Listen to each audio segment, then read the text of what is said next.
Well, hello. Hi, everybody. Welcome to It's a Long Story, a place where we roll dice, we tell stories, and we create magic. I'm just going to do a different one every time. We create magic. Welcome. We are here with our lovely crew. Wow. Lovely crew, the Mongoose Crew. Everybody take a look at your camera, wave, and please say hi. Hello. Hi. Hi. We're the clue. You're the Mongoose Crew. We're the Mongoose Crew. It's okay. This is just alcohol. Welcome. If you have never seen this channel before, if you have never watched as far into the intro here, and this is your first time watching the intro, hi. We're a D&D live stream that runs every Monday, Tuesday, Wednesday, Thursday, and Friday, having 5 parties, this many, living, existing, breathing in the same homebrew world, the wonderful, beautiful world of Astera. So if this is your first time, as I've said, watching, welcome. But if this is your second or third, get out. No, just kidding. You can watch too. That is pretty much it. We're doing a kind of a thing where we're just kind of trying to like lean straight into it. So the only thing I will say, just real quick, right off the top, is that if you're wanting to support the channel, the best way to do so is to like and subscribe where you're watching this, whether that is on YouTube or Twitch, wherever you're watching that. There's a like and a subscribe button. If you want to hit it, that's awesome. That would help us out a ton. Thank you. You can also check out our Instagram and TikTok down below, right down there, at It's a Long Story _TTRPG. A lot of cool clips of our favorite moments, both dramatic and comedic. And if you want to like and follow there, we certainly won't mind. That's it. That's all we got. Super excited. We got some new stuff kind of coming down the pipeline in campaign for everybody. So very excited for that stuff. But that's all I'm gonna say on that. That's it. So before we jump into tonight, we do need to get a recap of where we left off with the clue. So Lorianne, please take it away. So, okay, we started off with Guar, Wilbur, Saren, Milo, Huxley, Broomhilda, and Raylor teleporting to the Sage Cure in Erzgar. Basically, the plan was, as Broomhilda put it very succinctly, we get Gerard and get the fuck out of here. So the plan was that Saren had to get her moorbounder Gerard, and so there was a lot of stuff that happened in order for that to get done. So they decided that Saren is the stealthiest, so she can go off on her own to go try and get Gerard back from Alina and Faustus's house. So the rest of the group decides to stay in the Sage Cure and kind of hide it out until she gets back. But unfortunately, guards are alerted to, probably from Gruncelli, that there are people that she's looking for. And so even though the group wanted to stay in the Sage Cure and hide, they decided to leave the Sage Cure and hide in an alleyway instead. So Saren is able to get to Alina and Faustus's house without any issue to get Gerard. The issues started on her way back when she is able to actually ride Gerard for the first time, which was very exciting. But the guards do spot her because she's an elf riding a moorbounder through the city. And there's a chase scene that happens, which somehow Saren is able to get past and not take any damage whatsoever, and is able to get back to the Mongoose Crew, who is basically hiding in an alley, and Broomhilda used a spell so that guards couldn't see the entrance to the alleyway. And so Saren gets back there, and they're able to then teleport to the Grove, where... see. sorry, I have to scroll down to the Grove, where there's a big reunion with Wilbur and his family and friends, all with W names. Wilbur knows all of their names and makes sure to say them all as he sees them. It's very sweet. Milo tried to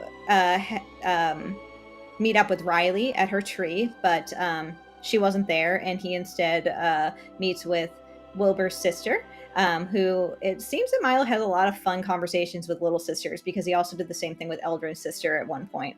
But anyway, and then Saren takes some time to check in with Raylor. He says he has a lot to explain to her.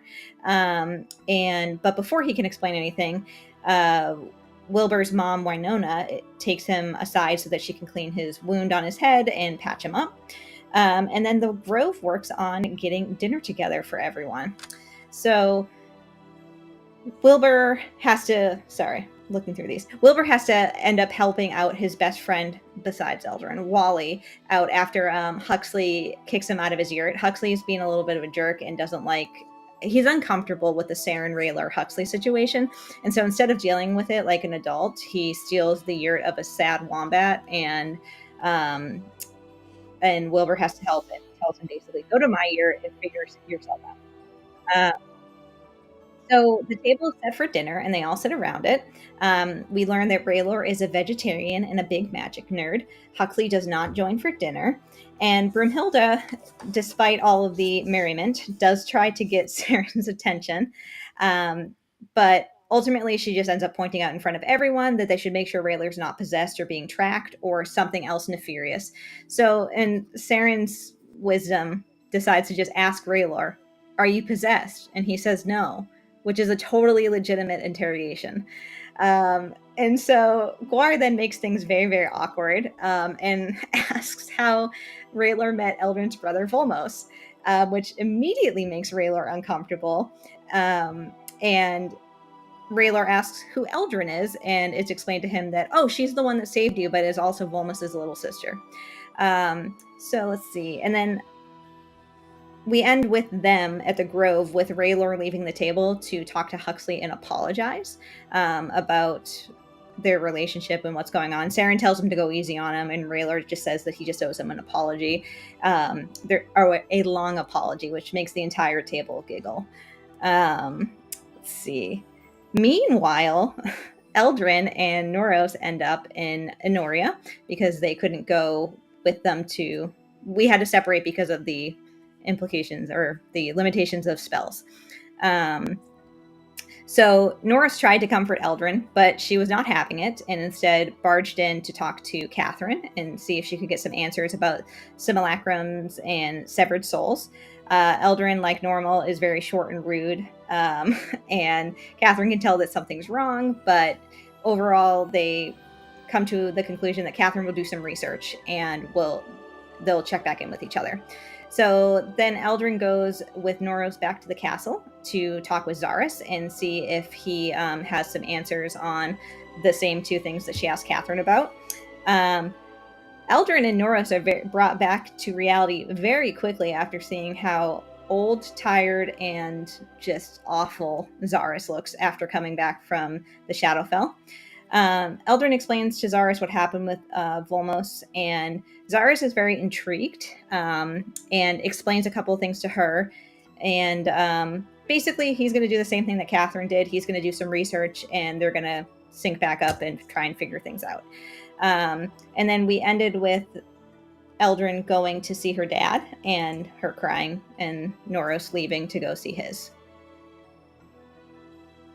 The end. Beautiful. Very nice. Thank you, Lorianne. Anything else we need to add, friends?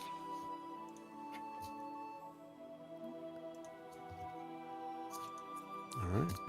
Sweet. To do one quick thing, and then we'll be ready to go. Where you at? There you go. Okay, cool. All right. Awesome. Well, I think with everything set in place, you guys ready to play some D&D? No. Yeah. Okay. All right. Well, this will be the end of tonight's session. We're done. We're done. Mhm. All right. Well, I heard two of you, and I guess that's enough. Let's jump in. We are going to start back in the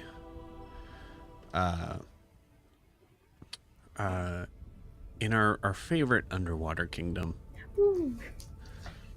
Because as far as we know, it's the only underwater kingdom. Yeah, it is. We come in on a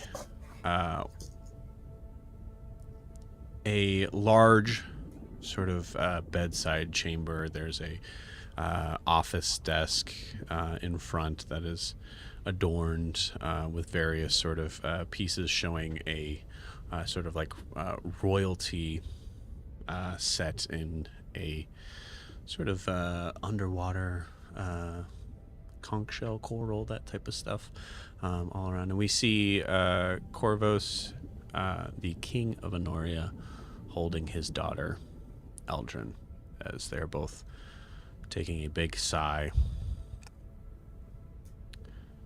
In this moment, we see Corvos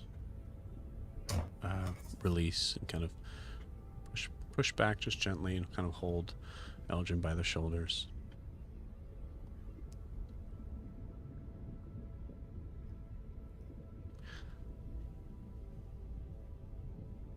You're starting to look a lot like her. What? The queen. Where is she? She said she was coming back. I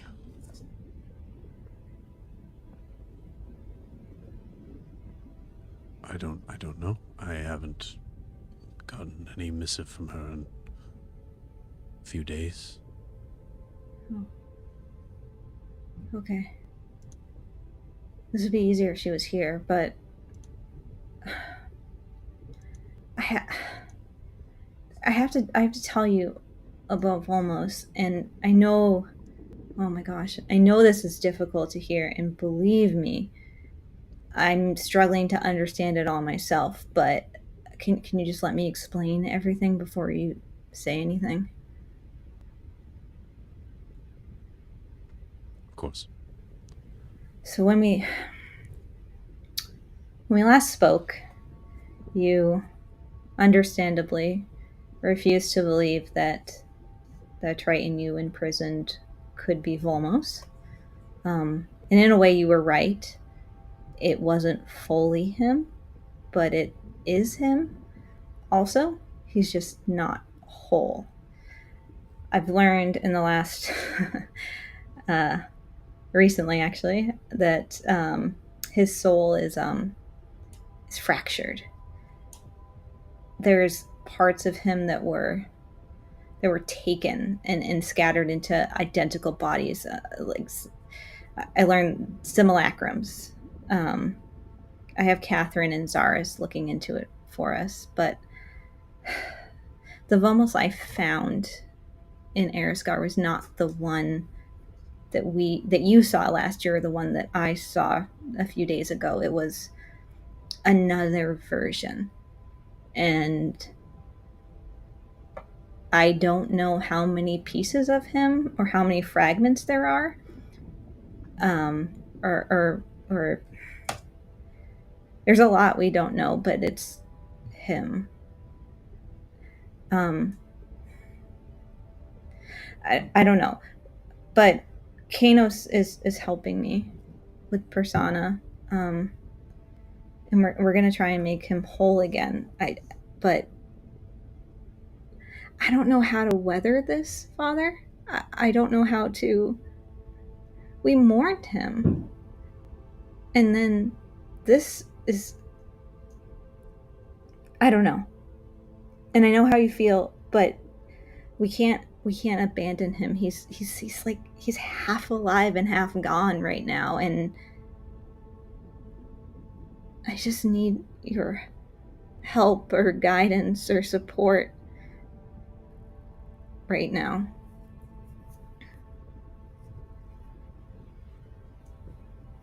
I need you to roll me a persuasion check. Okay. Do I get advantage because I have the trident? Or no, because I'm not holding it. Because of the DC I rolled, yes. Okay. Nat 20. Beautiful.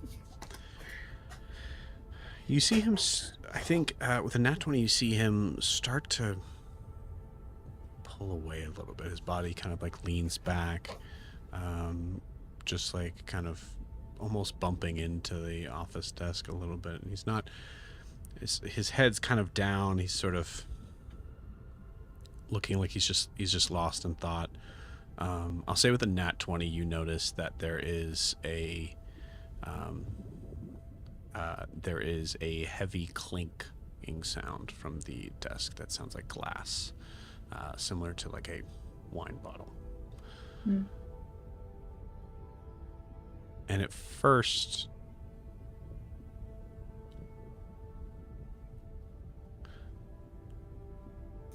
a lesser man, Triton,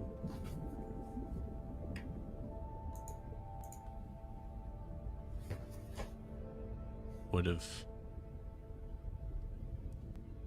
reacted in the beginning of this the same way. And even though what you need is guidance and support, it's a lot for a father to take in. Too much for some.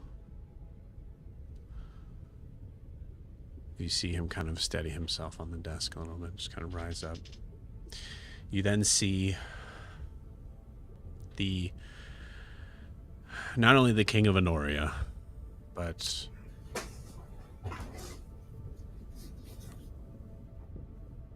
the father you know and love, the one that has been there to be somewhat of a yin to your mother's yang.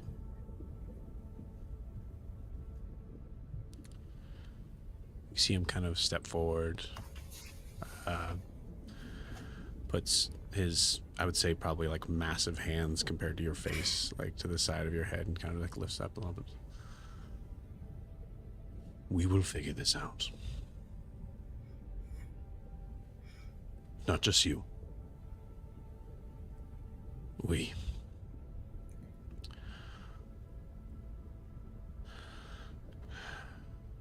I would ask something of you.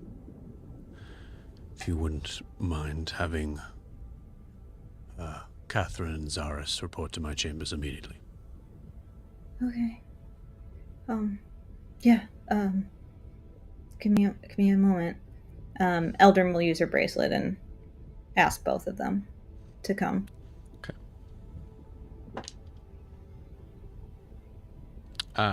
Your tone as you ask is...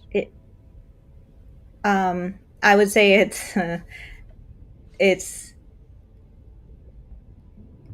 trying to be as formal as you can in a situation where you are dying inside. If that makes sense. Okay. So Catherine, who's known Eldryn for a very long time, notices where she's breaking, and I think Zaris, who's just seems to know everything, knows that this is serious, so she's asking him to come to her father's chambers. Is Noros? Noros is outside, yes. Oh, I look around, not realizing that he left. Yeah, let me go look. Could you ask him to get generous in here? Yeah.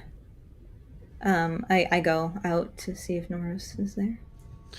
Yeah, he's right there. Just kind of like leaning against the wall, sort of just patiently. The two guards that are there are not really paying him any mind, and the same. Oh, looks you're at here. me. Yeah. I don't know, I thought you would have gone to see your father. Can you get generous for us? Yeah, Is everything okay? Yeah, he believes me, and he summoned Catherine and Zaris. And wants Generous as well. I don't know exactly for what. Okay. All right. Yeah, I can go get him, and we'll both come back. Okay. Before he leaves, Eldryn grabs for him and pulls him into a very desperate hug that he might read as like, when she realized he wasn't in the room, there was a part of her that was like, okay, he finally like left, like, and Oh, okay. to do his own stuff. Like, Yeah. I'm not important. Okay. Yeah, I think you feel like you pull. I mean, the hugs themselves are kind of a rarity. So you see him like kind of like being. You feel that like sort of like moment of like him like being like expecting this like quick let go, as is probably somewhat normal in some circumstances at least. Yeah. And then feeling you not pulling away, he kind of holds you tighter. I think you are holding on for a good solid 10 seconds till you hear a guard just go. At that, Eldryn goes, yeah, we don't have time for this, Noros. No, it's just smirks a little bit. Yeah, of course. And then I'll go back in to the room. And before everyone gets there, I look at my father and I say, when I spoke with Mother last, it was a few days ago, she told me to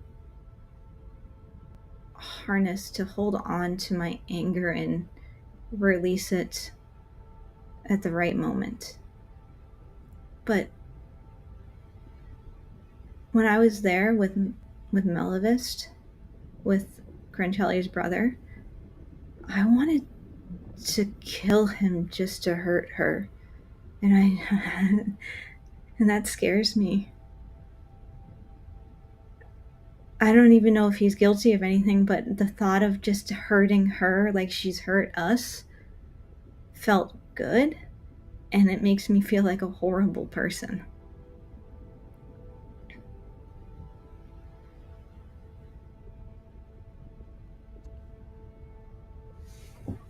You're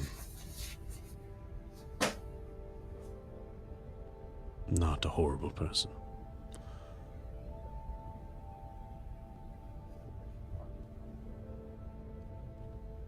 Pain can be extremely useful. Helps us to stay sharp, helps us to remember what we're fighting for. But sometimes it can be too much. And he kind of like locks eyes with you at this. If there's anyone to be blaming,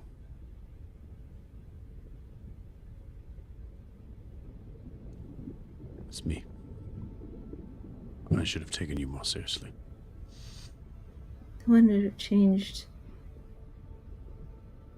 any of what just occurred. That was a different version of him. Again, for a piece, I suppose. I mean, who's to blame is Tall and Grancelli Mortimer. Father. Yes.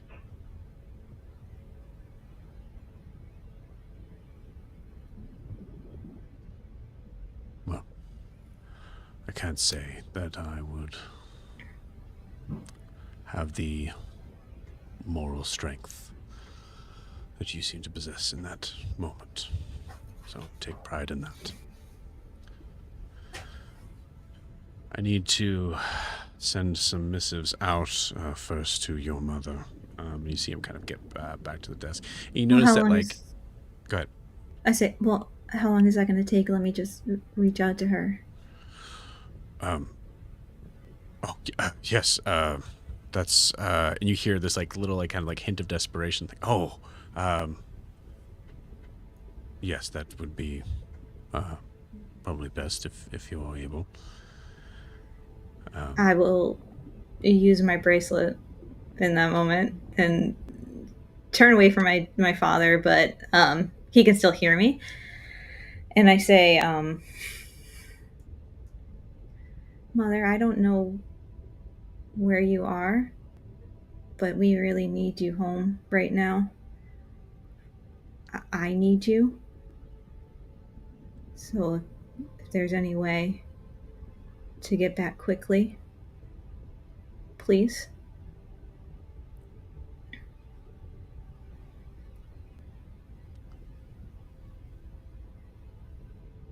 What is your persuasion?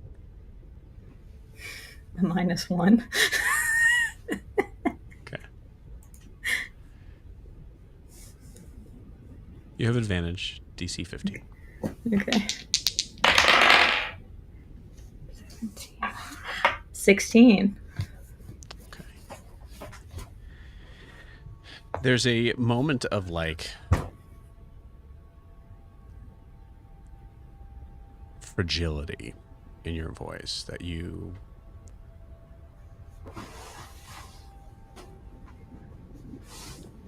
that I think, you know, Eldryn in this moment there, I don't know whether or not Eldryn would recognize this, but I imagine that this is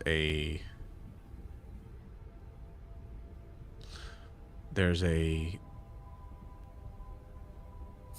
real sense of vulnerability that you have never let your mother hear. Yeah.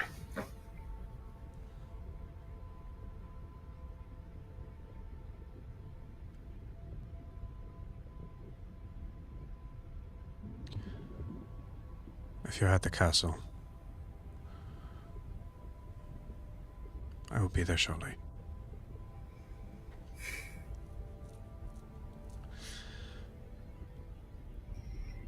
You got. I turn back around and I just nod to my father. She's on her way.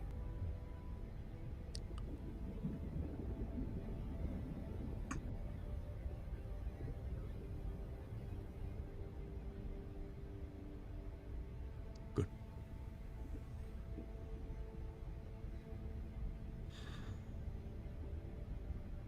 There are some official things I may need to be sending out, so I'm going to just start writing those letters. I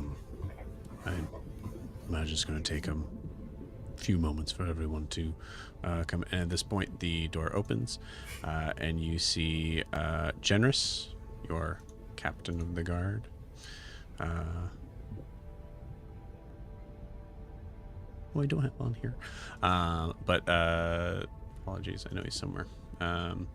You see him come in, look around, and I think like at this point, like Eldryn, you kind of get the idea of like you can like kind of give a short sort of like thing, but like this is going to be easier when everybody gets here.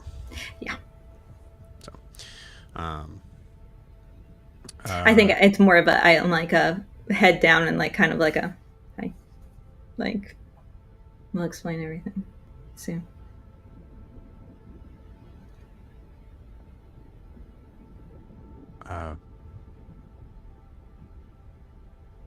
My liege, is there something? Just stay put, Generous. Soon. You see him come back to writing. You see Noros come up to you and say, I just, we were walking in. Did you say your mom was coming? Yeah.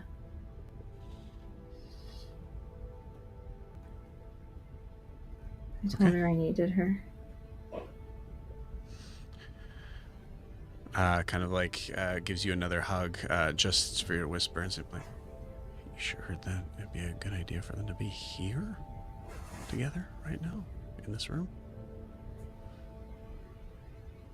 I don't think they have a choice.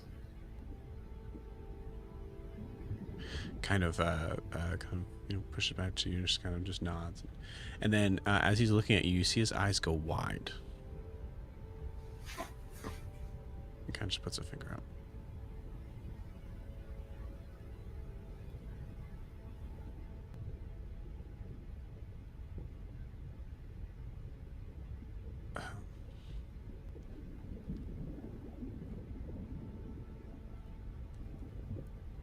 Yeah, I'll be right there.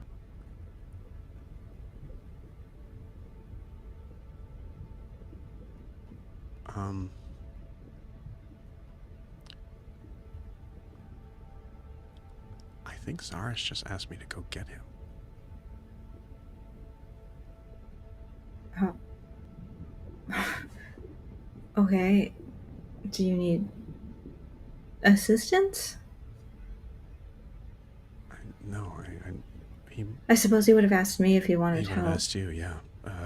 Okay, all right.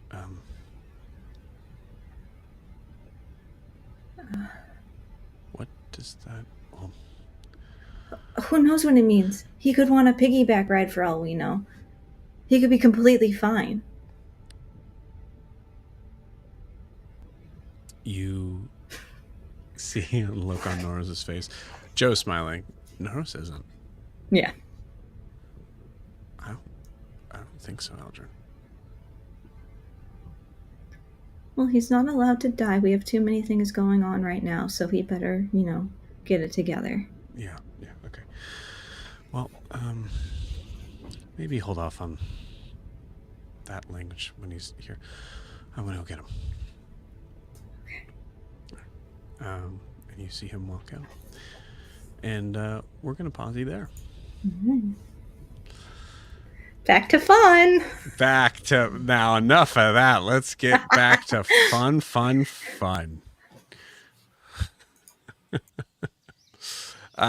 We come to might as well be the other end of the world. As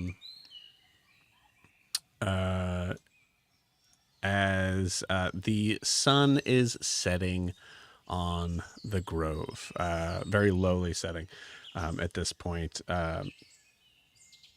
You all have been enjoying the meal, kind of on the most of you, I think, are probably on the back sort of end part of it, except for probably Guar. I think Guar is kind of maybe going back for seconds or thirds, maybe. Absolutely. Cool.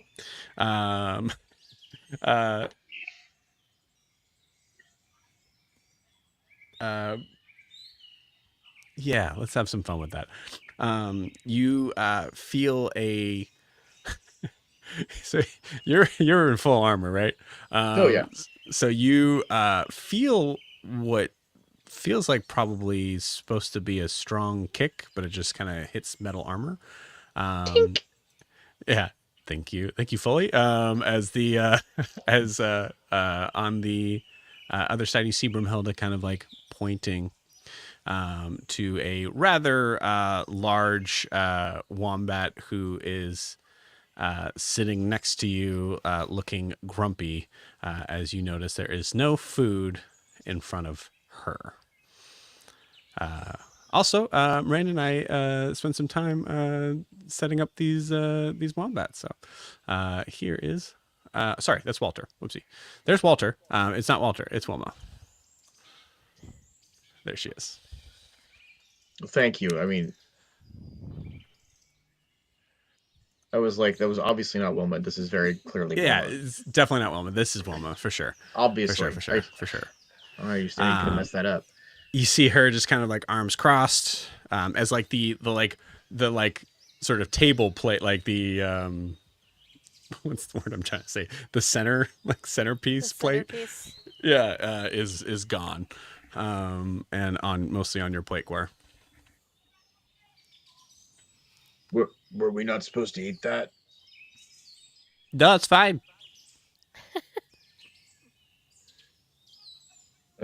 Slowly put it back on the table. It just looked good. Do you want Do you want some? Yes. Oh, here you My can just have. You can just have mine. It's fine. I haven't my touched it. family my family built this table. Wilbur, you're hearing this. Wilma. What? Manners. He Manners. started it. I Manners. He didn't mean definitely to did not. start it. You So have you're to saying you? you have to understand. He's used to a completely different diet. They're not used to just grasses and nuts and berries and vegetables. Okay, fine. Yeah, I'll go hungry. Go ahead, take my plate. I have set the platter of whatever I had in front of me down in front of her. You said you built this table? We built this table, the family that lives here. You built this table. There's one As I look one at it. family that lives here. You built this table on rock? I look underneath to see if there's if it's solidly rock. Don't you fucking do it. So will it roll if I? No, it's solid. This is an excellent table. We built this table on rock and no roll. It won't roll. I tried. I'm not going to do it because it's. But wow. So how long did it take you to build this table? I'm saying we built it. I'm saying we built it. Yeah, but was it a long process or? Looks at Wilbur, who I think Wilbur's kind of stared at. We're very happy that you've joined us for the food that we made for us. What's better? Thank you. At that, you just hear Milo down at the other end of the table with a large and long belch. Beautiful. Oh, you see Wilbur has slid the last portions of his plate over to Wilma. I do one of the Robert Redford gif nods at Milo. You see Wilma go, I didn't want that. I don't eat that anymore. What do you mean you don't eat that anymore? Well, if you were here, you'd know I don't eat those. I don't eat tree nuts anymore. We found out I'm allergic. I think I think this is about more than the plate of food. You see Walter as Wilma says allergic. You see Walter shake his head. Yeah, no, you're not. You're not allergic, Wilma. Eat them. I'm allergic. No, you're not. They have a lot of protein in them. They're good for you. Being told what to do. You most definitely are not allergic to it. You just don't care for it. I take two slow steps backward to get out from between the two of them. You see, there's a good solid minute of just a stare off between both of them.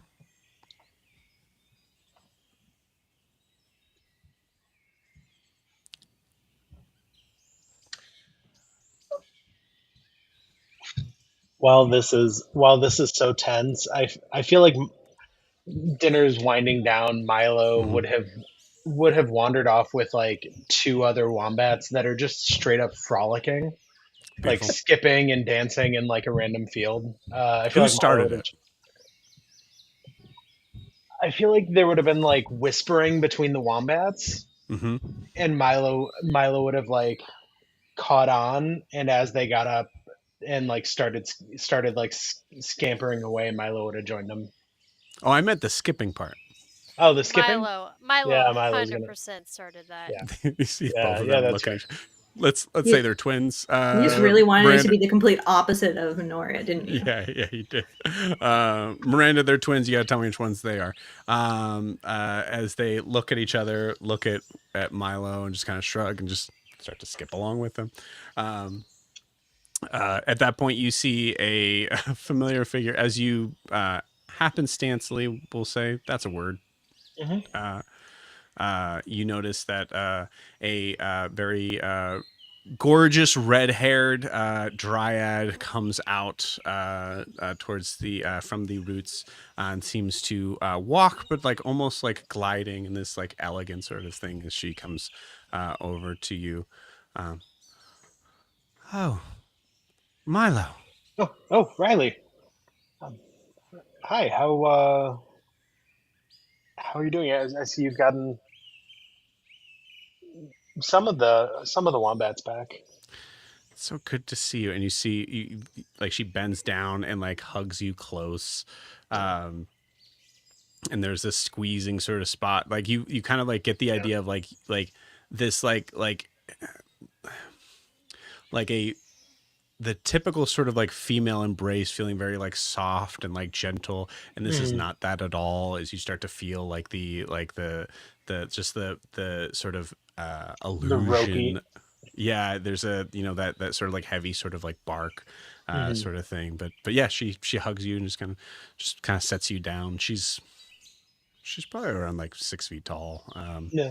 So And um, Milo for sure. Let's go second. Um, and and yeah, and just how have you been? How's the last week or so? I guess well, since we've seen each other. little by little, we've managed to find a couple more of the lost flock in varying states of disarray, but they're good now, and the people that treated them bad are no longer with us. Oh, good. How are you?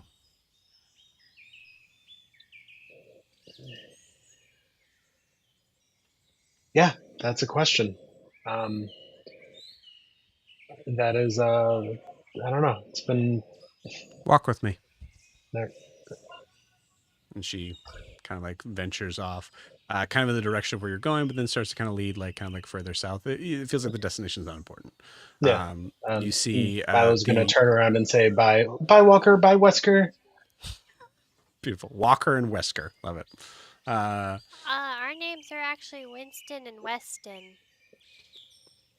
No, I'm Weston. Oh, that's what you said. Okay. And they walk back. Beautiful. So yes, I think as she's as she's kind of like walking along with you, the idea of like kind of like giving more space where it's just you and her for a second. Tell me everything. Yeah. So I guess the last time I saw you, we kind of left this place a mess. Not intentionally.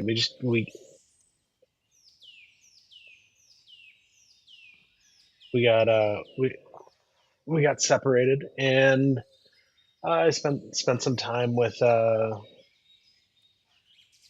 actually don't know don't know what he is, and that feels a little racist of me to say in that way.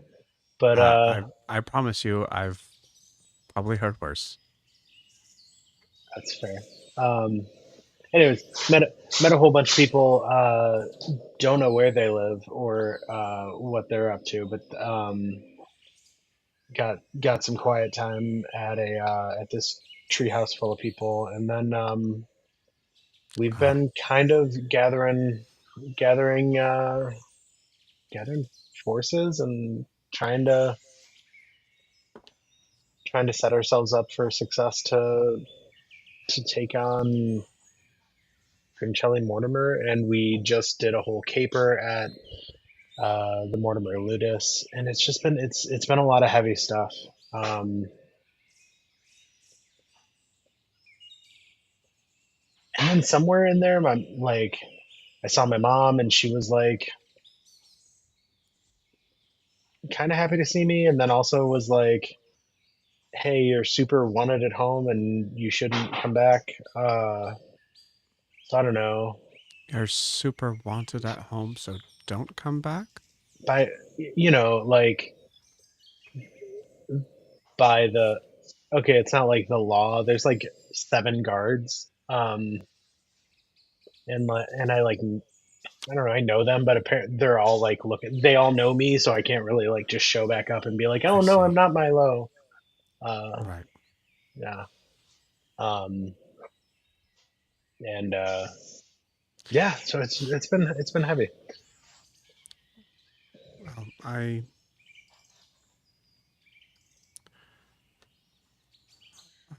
sorry that you've had to deal with that. I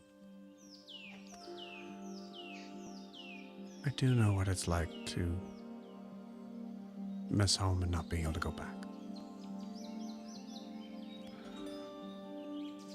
But you're always welcome here.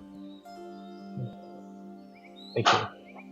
This was kind of, we had to make a hasty exit, and it kind of came down to me to where we were going, and this space that you've curated was the one place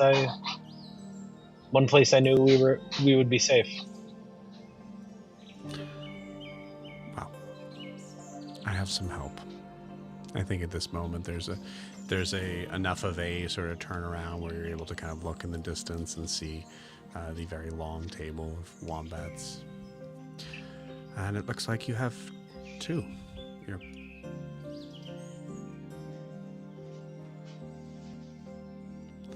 Your friends look tired.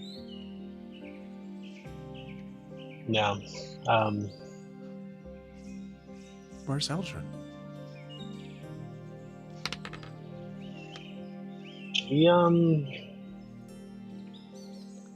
We couldn't bring everybody with us. Just I don't know much about magic, but the limitations of teleporting, her and Norris couldn't come with us. Oh, so she's not dead.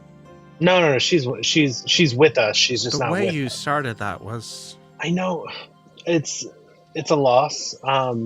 She didn't leave in good spirits. Right there. Yeah. She didn't leave in good spirits. It's still a loss. Right. Yeah. Okay, I'm with you. Go ahead. Continue. Riley, my feelings are valid, and I feel like you're really... I'm in no way trying to... Look, I'm a dryad. My whole thing is understanding men's feelings until I consume them. Which, honestly... I don't. That's hot. That's great. That's good for you. Or good for dryads who do that. Okay. I'm just saying men deserve it. I believe in anyways. Yeah, Eldryn left. It's a curse. Go on. Yeah.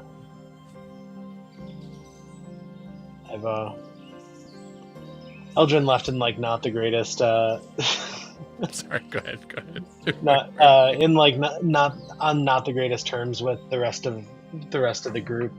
She's dealing with some family issues that we exacerbated, I guess would be the best word for it. We didn't really cause anything, but brought some stuff to light, and so she's back home right now, and then we're I think right now we're getting a little bit of rest and trying to figure out what our next steps are.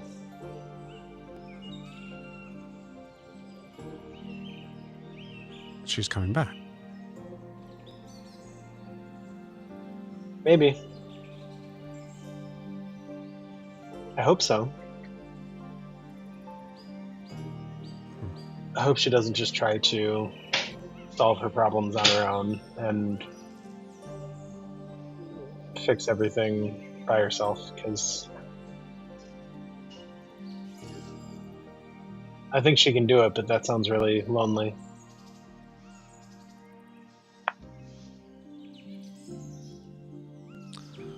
Correct me if I'm wrong, but she is the princess of a rather large kingdom, is she not? Yeah. I mean, technically.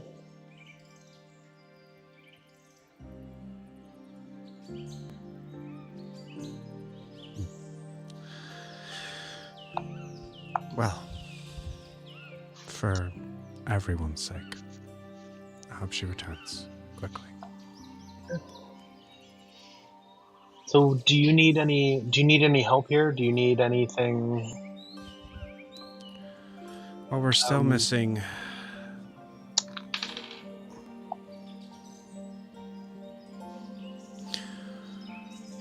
We're still missing 2 or 3 more.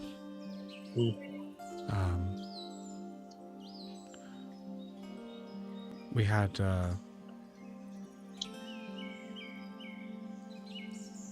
was contacted by your other friends recently.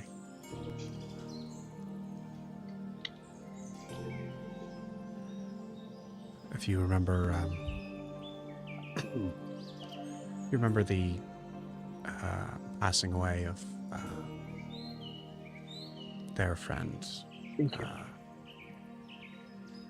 The journey, what they were planning to do, they sounded like they were planning to try again. And told them I was happy to help, but I haven't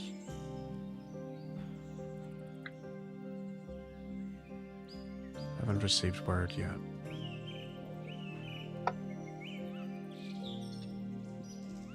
But other than that, everything's been somewhat normal. There's a beauty in the simplicity here that you forget about when you're gone. Yeah. I mean, I just almost saw Wilma kick Guar's ass over over some food, and honestly, I don't think I've seen anybody get that upset over something that small in a while, and it was refreshing. Oh, she does get upset, and she is small. She's been spending a lot more time up here. Yeah. Between you and me,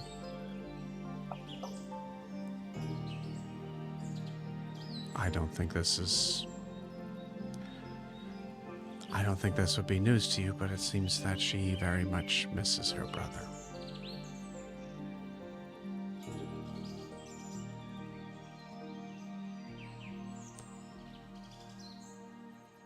She has asked me multiple times, and I think that's how she started coming up around me. She's asked me multiple times on catching up on the whereabouts of the others, if she could help. Yeah. And I don't know, Milo, I can't do it. For a couple different reasons. One, I mean, I like this place because I don't have to be who I am here. But out there,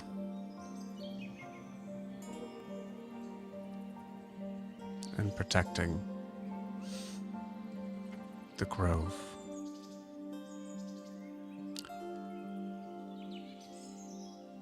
part of me enjoys thwarting evil. It's satisfying. It can be.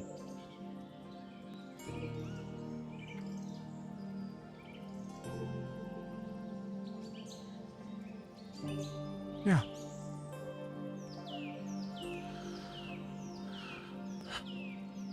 But I will be very grateful for the day that I can go back into my tree and know that the rest of them are safe.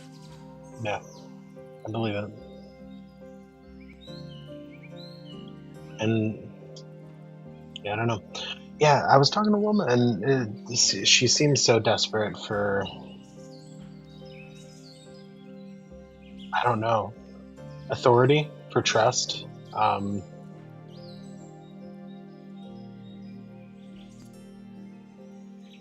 Is there like I'm trying to think of like any sort of like project to like have her lead. Because I think she'd be good at it, but I think she like I don't know. Everybody else kind of seems to have things handled, so she just wanders around with her bow and angst. Yeah. I mean, Milo, look at them and answer me honestly. How many of them can you name besides Wilma? Oh, I know now, but I spent the better part of a month tracking her down. Right. Wilma's the only one with the red cloak.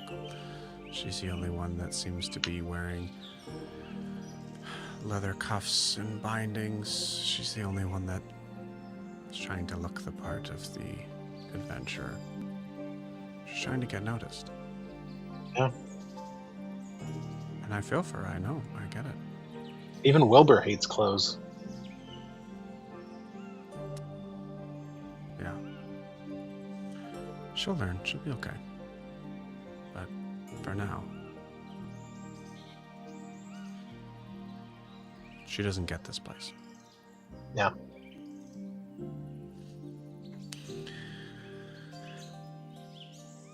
But that's enough of the Grove's problems. Thank you, Milo. This was... I enjoyed this. Thank you. Thank you for your trust. I know not everybody would be as welcome here.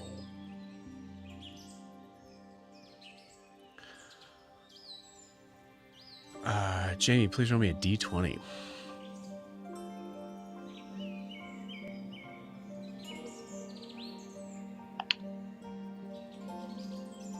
It's a 16.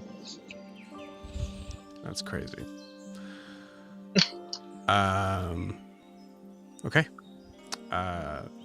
In this moment, as you're kind of staring from a distance, I say you're about maybe 50 feet away from the table, but closer, I'd say maybe 30 feet from the sound, as you hear a very loud bang.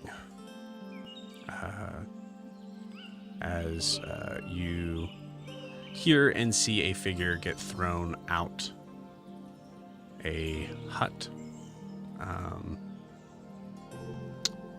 in the shape of Raylor.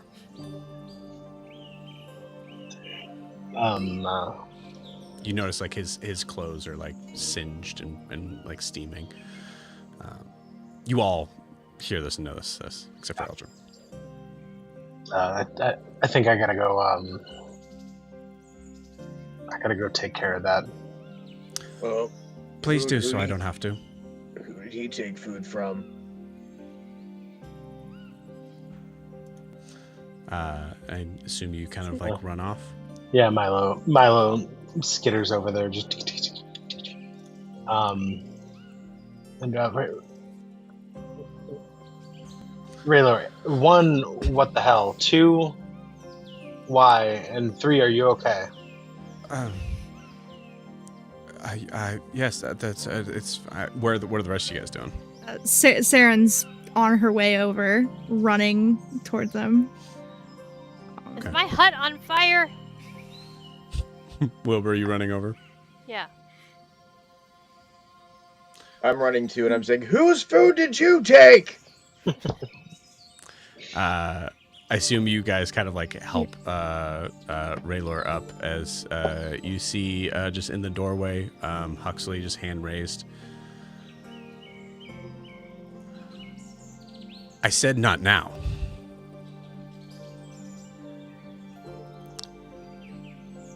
That's...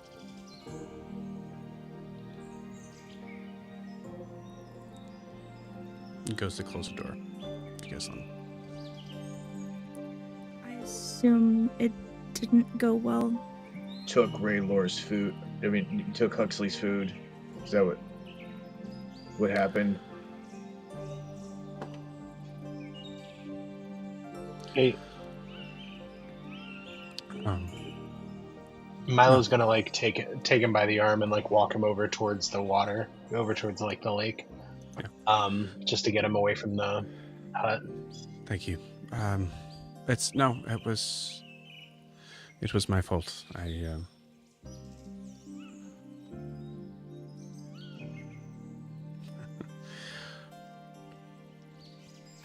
It was on me. It's fine. I think Milo's gonna try and like signal to like the rest of y'all to like not Sarah necessarily, but like the rest of y'all to like fall back. As he I know it's really not my place, but what's going on with you two? What he's been super cagey since like you got mentioned. I don't like if you're gonna be hanging out with us, we're gonna like we just need to know what's like we need things on the table. Yeah. Raylor looks at Sarah and is, do you not know? Oh, honey, we know.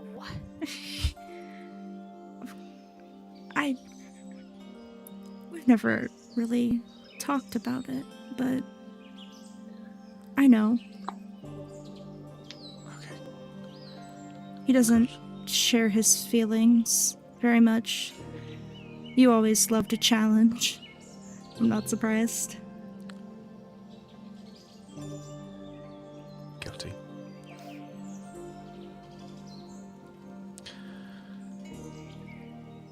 I have not handled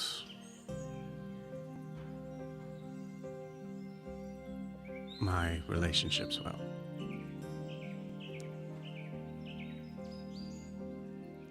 And looks at Saren. I'm sorry. You don't have to apologize. We have a lot to catch up on, but I'm sure you'll explain, and whatever happened, we're together now, and we'll figure it out. We'll figure this out. You and Huxley will figure it out. We're together. That's all that matters.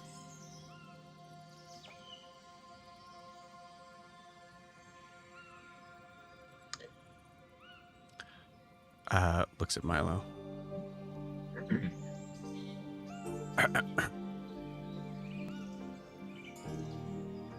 Well, if I'm gonna go away, he cinched your jacket. Give me your jacket. Milo's gonna take his jacket off him and walk away and just start shaking his head as he darns the holes and starts fixing it.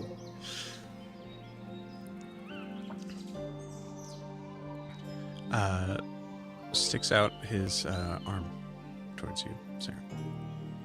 Care for a walk? I think we need that.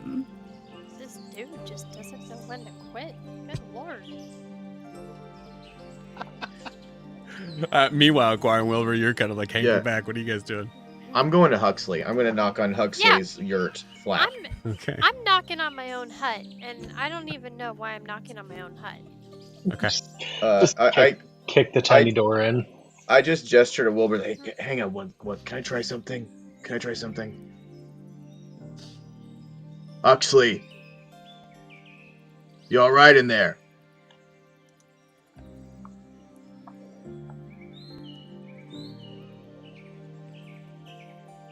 Fine. Huxley, I have a plant in there that I've been growing for several years now. Is it okay? Is it okay?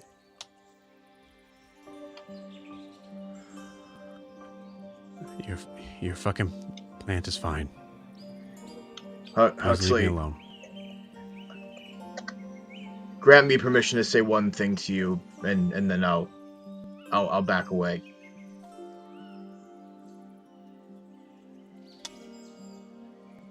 We are both very proficient in destroying things. those are not the same skills that we should be using to heal. I've learned that the hard way, and I hope that you don't learn it in as hard of a way as I have. I don't know what's going on between you two, but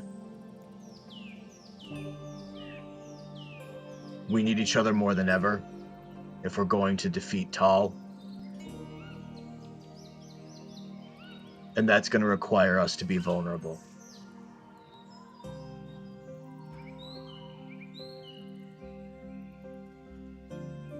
And I've got you if you need any help on that way. And if not, that's fine too, but I'm still going to be here.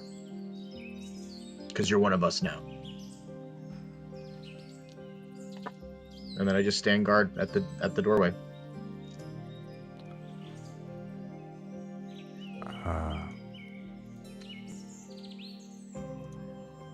Persuasion check. Sir. I'm really good at persuasion. That's a 21. Oh, fuck yeah. Let's have a breakthrough. Breakthrough by force. I'm gonna tell you guys straight up. I rolled a 19 on the die.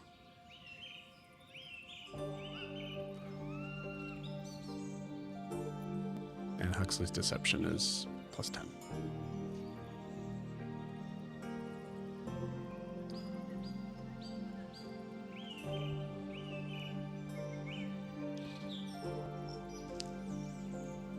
Is that it? He should have come to Honoria. Of course that's not it, but I said I was only going to say one thing because you seem pissed off. There's a lot more I can say, but I'm also not trying to get blown up.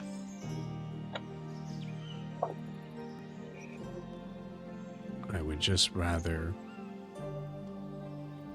hear footsteps walking away right now.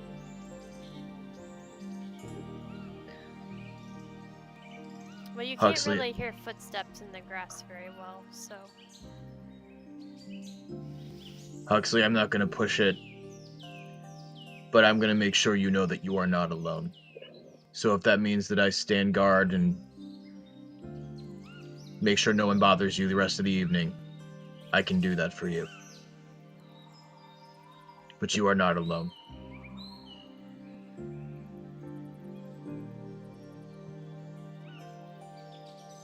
No answer. That's what I thought. Are the accommodations suitable? There's an extra blanket underneath the bed if you need it. You continue to hear silence on that side. At a certain point, Brimhilda kind of walks up as while you're standing there. Okay. Please tell me I don't have to kill him. Or tell me I do. None shall pass. I smile. Are you doing like a bet or something? I don't. Yeah, I am. I just want him to know he's not alone, but I don't want to bother him. I just feel like this is the best thing I can do for him right now. He's standing guard. Please take a point of inspiration for that. Holy shit. I do a dab down to him. That's so good.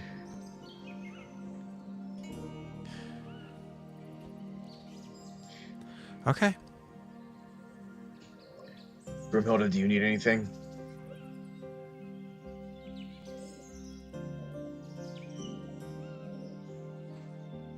No, I'm good. It's always nice seeing you.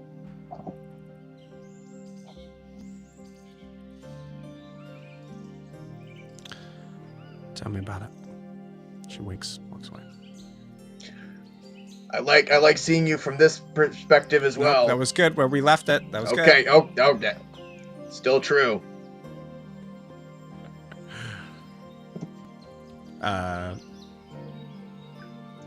Wilbur, you see Winona come up to you. Where's she at? I don't know. I'm excited. I think it's this one. Yeah, there she is. Oh. Yeah. Look at her dress.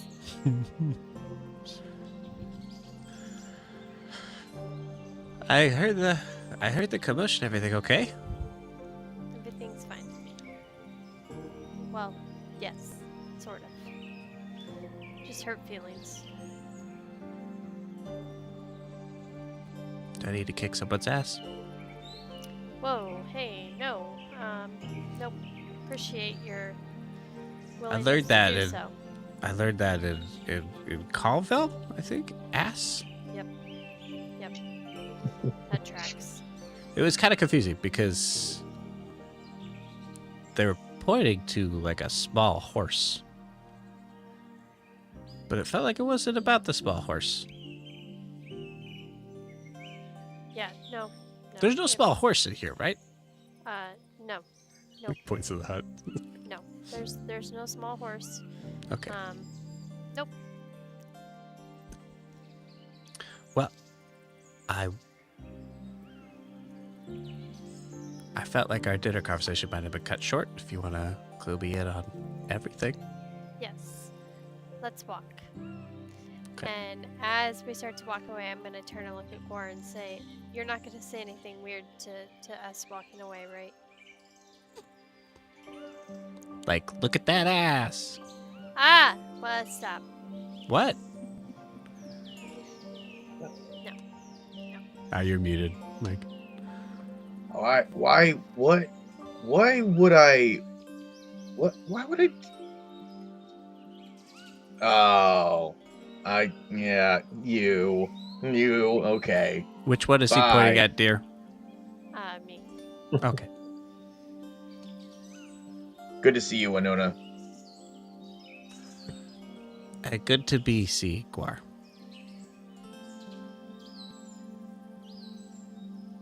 Have a good walk.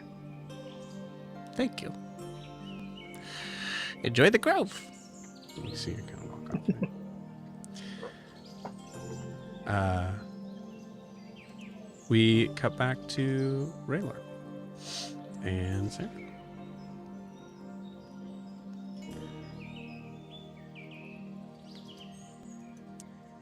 So, how long have you been in Imea?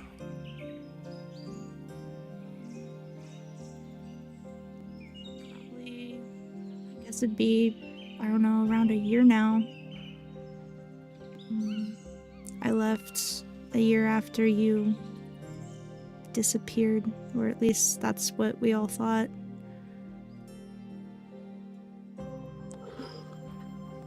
Yeah.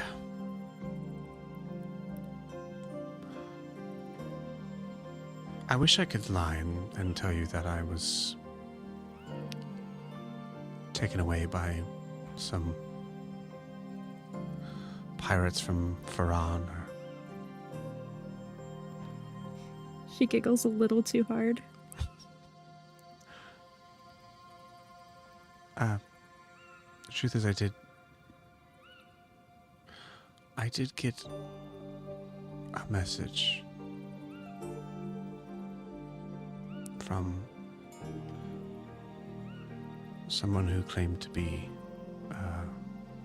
my father. Hagen, right? Yes. We met.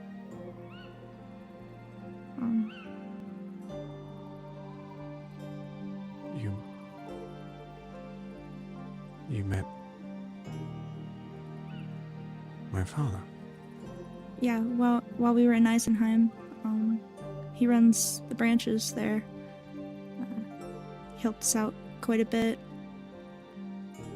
That's actually, well, she holds up her hand with the ring on it.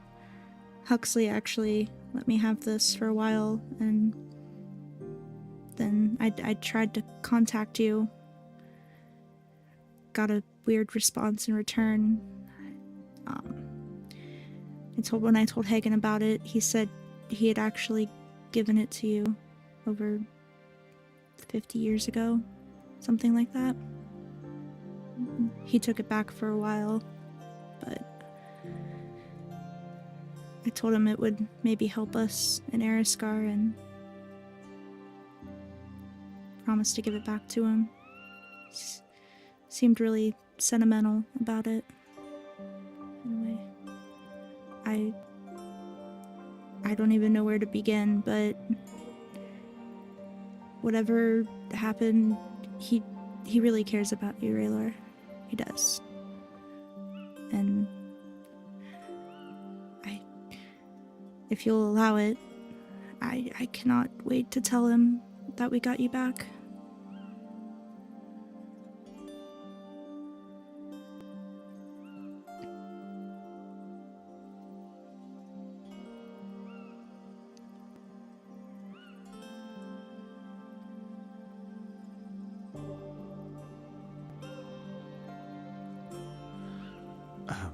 I was saving this conversation for one of many conversations we'd be having, but I wasn't really sure what to expect when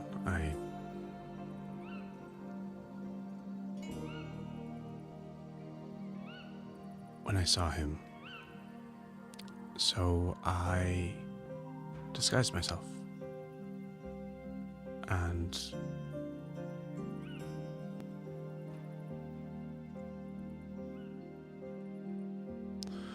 I walked in and I sat at the bar and I tried to act as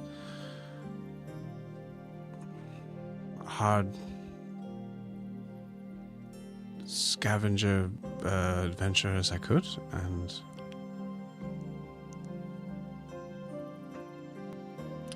I blended in somewhat.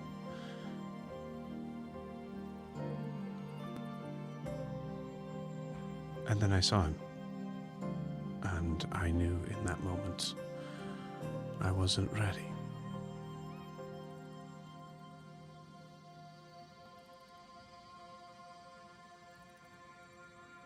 So I left. I ran.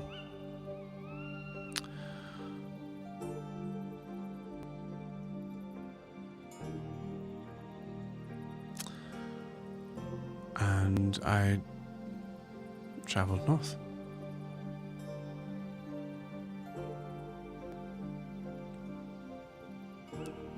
To Novasol.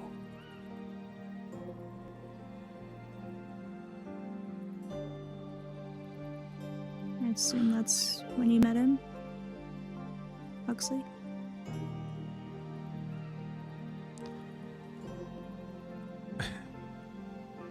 Yes. More like got trapped in some sort of snare thing. With a very large robot that was somewhat oddly shaped. Sounds similar to how we met. He made us fight them and then trapped us in a room. I believe there was poison involved at one point. Oh, well. Sorry about that. That was my idea. But Thanks. Yes. The trapping into making this big kind of weird arena thing, I tried to convince him seemed a little verbose, I guess. It's just, but, you know,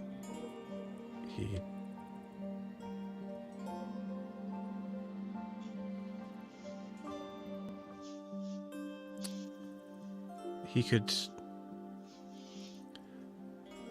We both were in pain.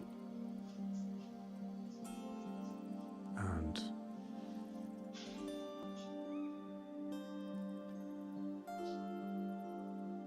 you know, one thing led to another. I honestly, kind of takes your hand at this.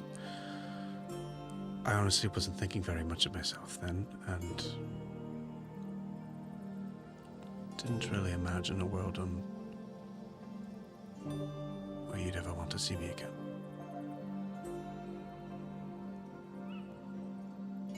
You know I'd never think like that. Of course, in that first year, I mean, you know I was already thinking about leaving Valshar, but they told us not to ask questions, and I had to leave. I had to come find you. If I wouldn't have met Huxley or Hagen, I don't know if that would have ever happened. I didn't even know where to start, but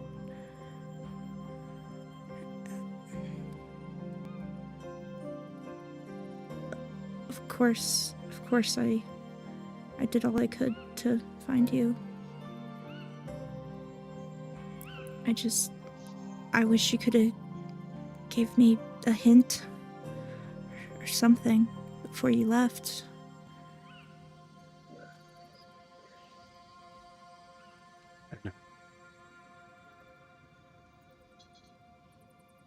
You're right.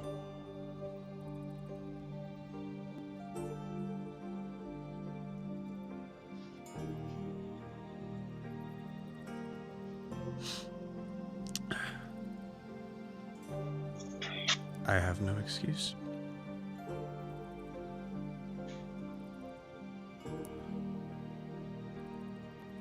And I imagine this is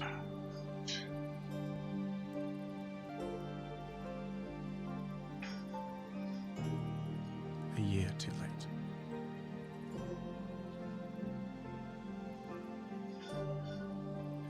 It's okay. I don't understand everything, but I understand us, and that's enough.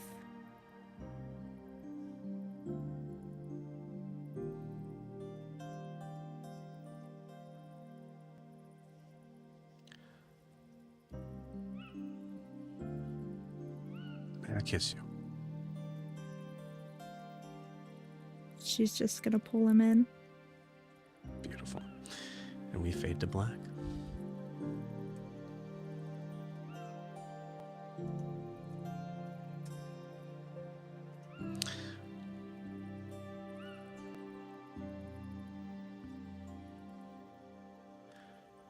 And I think with that, we have these minutes, hours. There's a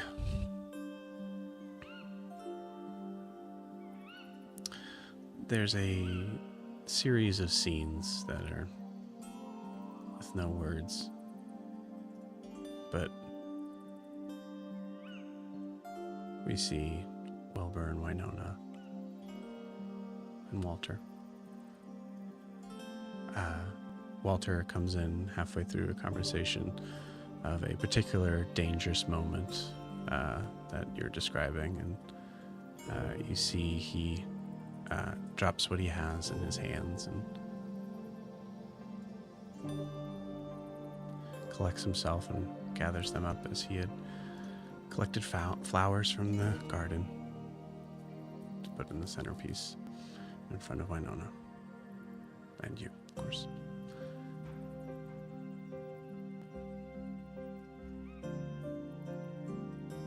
There's a laugh. And stories continue. We come to Milo, who is at the kitchen table, sewing kit out, working on cleaning up a rather impressive looking piece of garment. We see Wilma just sitting at the other end of the long table, just feet up on the table, just watching.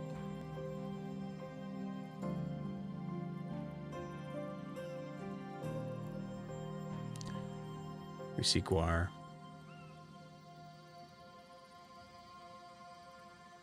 Standing guard.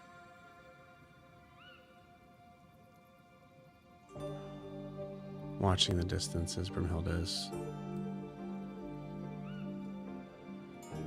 not that far away, but decided to sit down in the grass and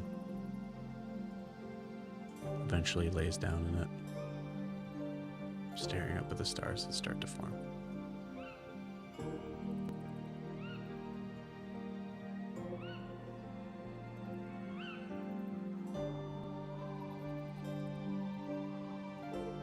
And we see Saren and Raylor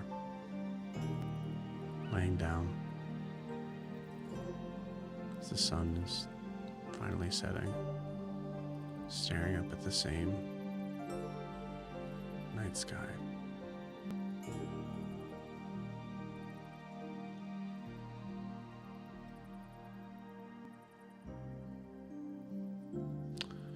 And with that, we'll take our 10-minute break.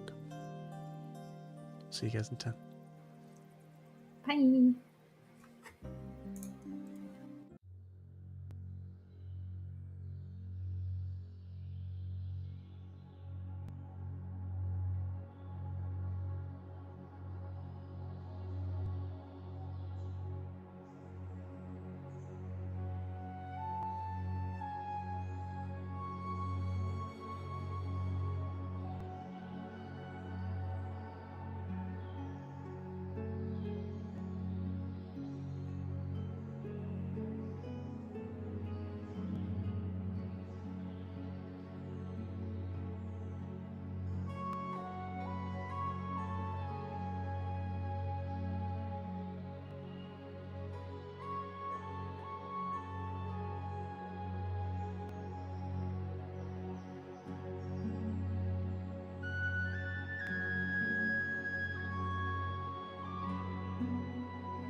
Welcome back, everybody. Oh, look at Walter.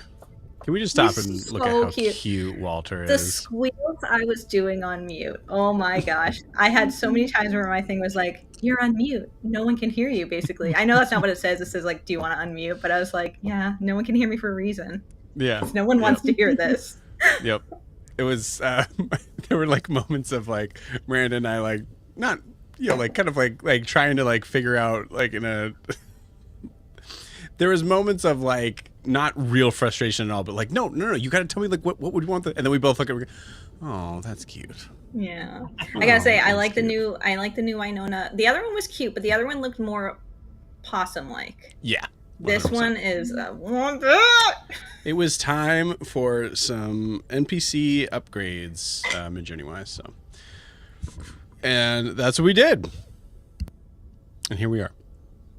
So, we come back to a scene that looks like there's a sort of like level of like it's kind of a mess right now. Coming back into the office / bedroom of Corvos Enerath, King of Venoria. Put your smiles away. There are people in here that definitely have never been in here and feel sincerely awkward. Besides Zaris, but we see Generous, kind of like basically sort of standing at attention.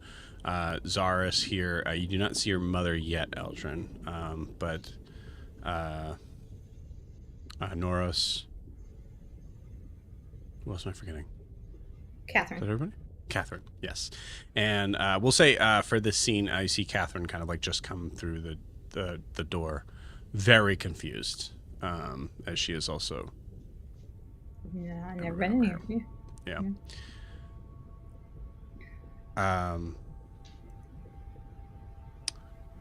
Eldryn, do you wait for your mother, or do you feel like? Yep, I wait for my mother. Okay. And Eldryn does not make a move to make it less awkward for the 3 people that just came in. Okay, cool. She just waits. Catherine will try to break the tension. Okay.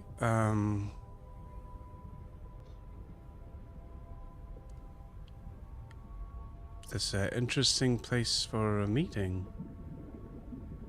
It'll all become clear soon. We're just waiting for my mother.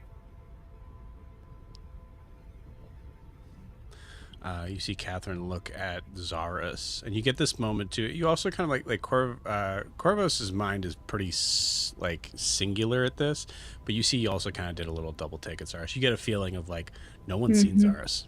Wow. Yeah, not since the Shadowfell. So it's been almost a week since he came back. So yeah.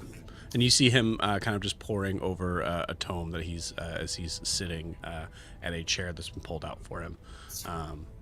But when you saw him come in, he was feeble. Okay. Like, was he like leaning on Noros? Oh. There's also like a thing like even given with all the like wards and like things like that, and like he usually can like teleport in and out of places at will, and he didn't. Okay. Okay. Well, I just take I just pick a spot on the wall. Yeah. Okay. All right. Sorry, I know this is unconventional, as you said, but this is where the king has requested we have this meeting. So.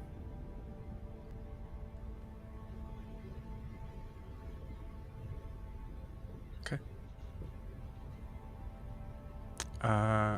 Eldryn, give me an insight check, unless you think you're not focusing on that. I'll do an insight check, especially because there's a part of me that wants to see if there's awkwardness between Generous and Catherine. Insight would be 16. 16, cool. So the first part of it was to like kind of catch like how Catherine's sort of reaction to you, like waiting for like a snide comment. The idea of like the king being in the king's presence and making that sort of snide comment is, she'd be pretty like, she could be sometimes tactful about it and like it would be, but in this point she's notably not. She notices like the sincerity since you've come here, and is like just noticing more of the same. So she notably chooses to sit or kind of like lean on a wall beside you, opposite of Generous. Okay. You see Generous is, I'm going to give him advantage because he's a soldier. That's a 9 and an 8.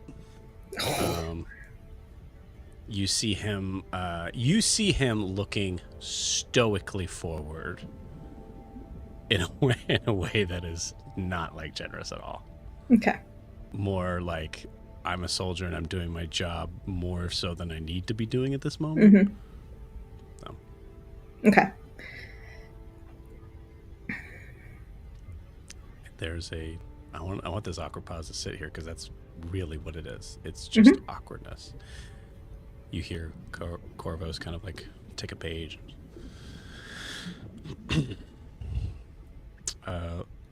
Periodically staring up at the door.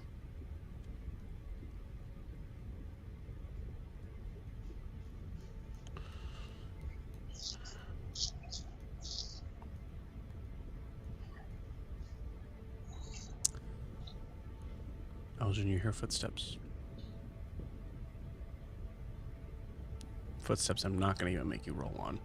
You know when your mother's walking down a hallway towards your room. She definitely wears heels. Definitely wears heels. I stand up a little straighter. You see the doors open. She does not open them. The guards do. And you see your mother standing there.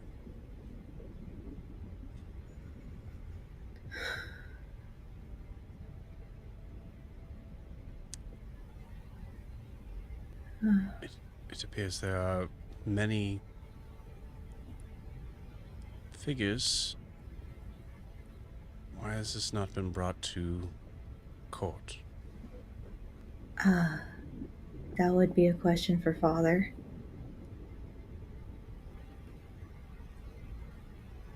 You see Corvos has stopped, put his quill down.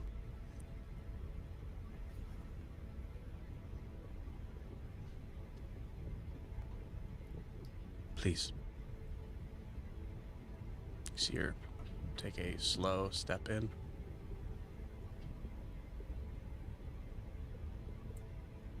And walks the rest of the way in.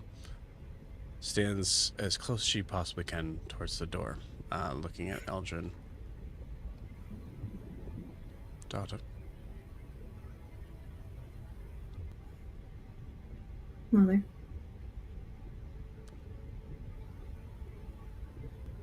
Softens just a little bit. I take it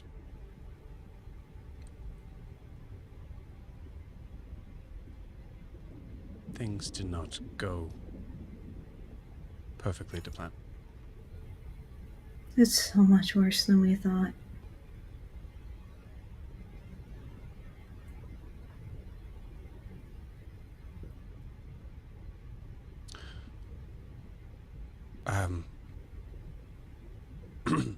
Generous, Catherine, Norris, Zaras, please leave us for a moment. You see Corvos kind of like slides his hand forward on the desk, and you hear this like little kind of a creaking sort of sound. I believe this is my place to tell my inferiors where to go. I think me and my mom both slowly turn and look at him like, what? There's moments that like your father has like given this very like sort of teddy bear sensibility, and even in fighting it's almost like you see two different people. In this moment, you're seeing like a weird sort of formation of the two as you see him like kind of like clutching his desk, and you just never really notice, like in this moment you kind of like are recognizing like how powerful your father's hands are right now as he's like digging into the desk here. Eldryn, please continue. This is for everyone. Oh. Okay. Very well. Well, Zaris, I already explained things to you. So I suppose Catherine, generous mother, I went... This is difficult because, generous, you don't really know any of what's going on right now, do you? Tell me where to go, and I'll be there. Okay. Well, let's start with the prisoner that tried to kill my father a year ago. That looked like Volmos. I look to see if Catherine is surprised by this. I'm assuming Generous is not, because he is the captain of the guard. What did you get in your insight check before? 16. Yeah, just beat it. She's not surprised at this. Well, it turns out he was Volmos, sort of.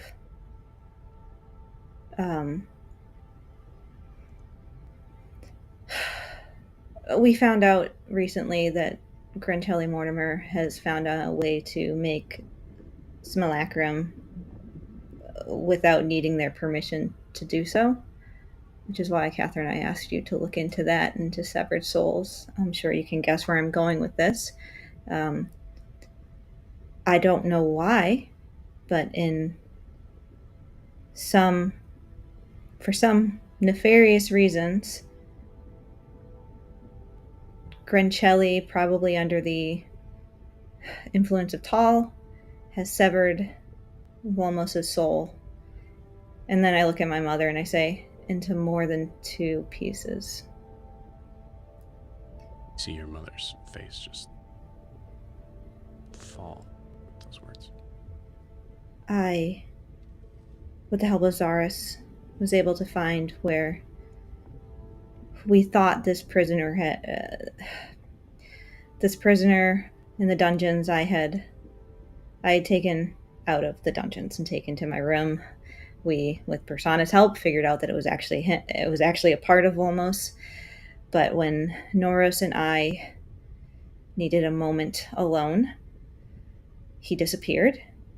And with Zaris' help, we thought we had located him in Erisgar, at the Mortimer Ludus. I went there with my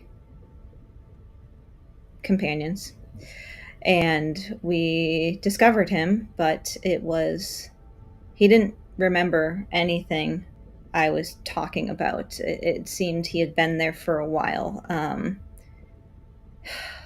So it wasn't the one we were looking for. And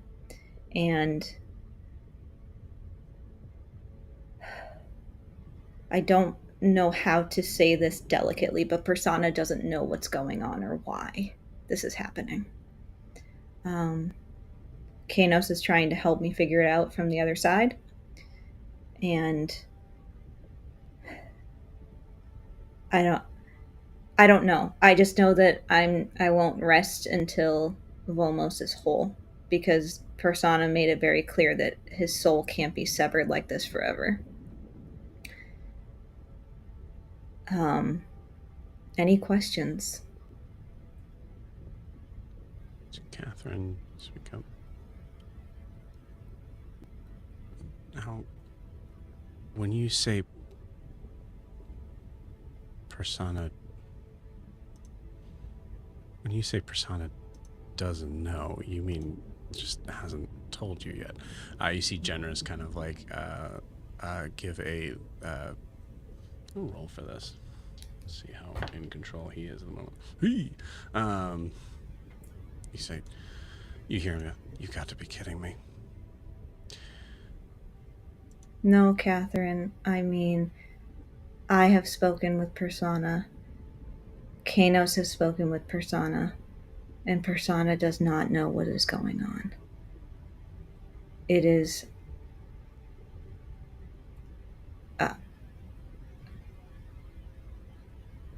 beyond him. I don't know how that's even possible.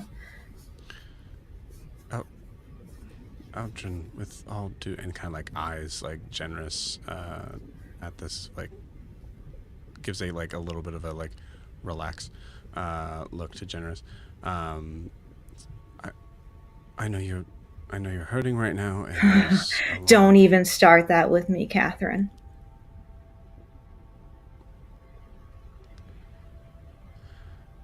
My duty to this court is to... Then you ask him right now. Commune with him, please. I beg of you. We'll wait.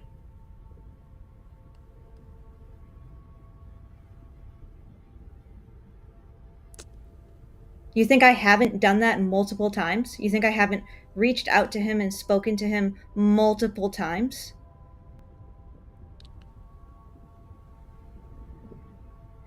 There's a chance, and you hear generous...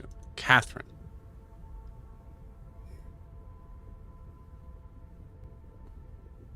No. What? A chance of what? That I misunderstood?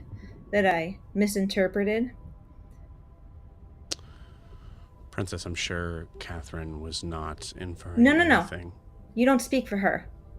She can speak for herself.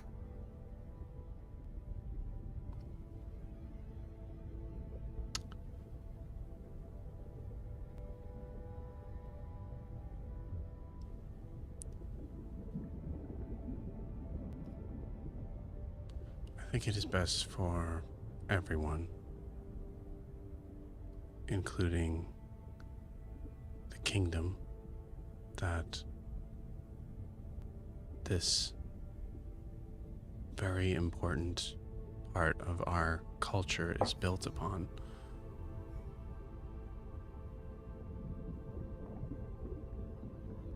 To assume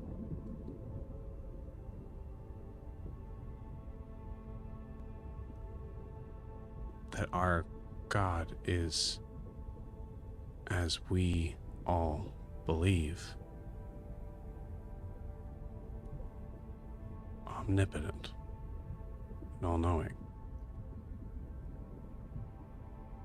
Because the other coin of that would be devastating to this kingdom. I understand that. Do you think that I am not devastated right now? I think you are hurting. And I think you are angry. You are clearly not yourself.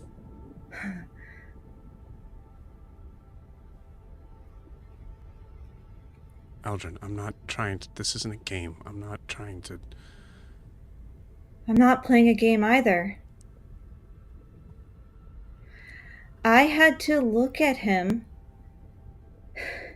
He couldn't even see me. I had to say goodbye to him again and explain to him that he's not actually alive. And I don't know how many more times I'm going to have to do that. And Persona can't give me an answer. I'm not saying I don't trust him and that he doesn't know most things, but he doesn't know this, and that surprised him too.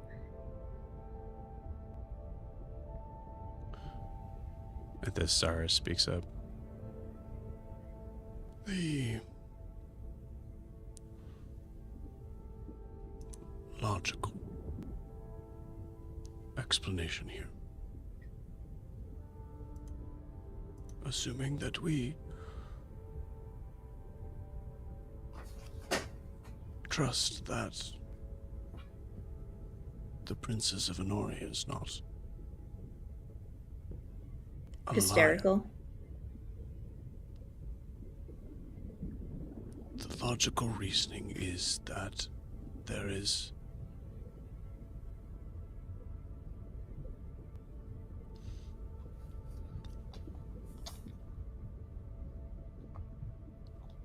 You know what?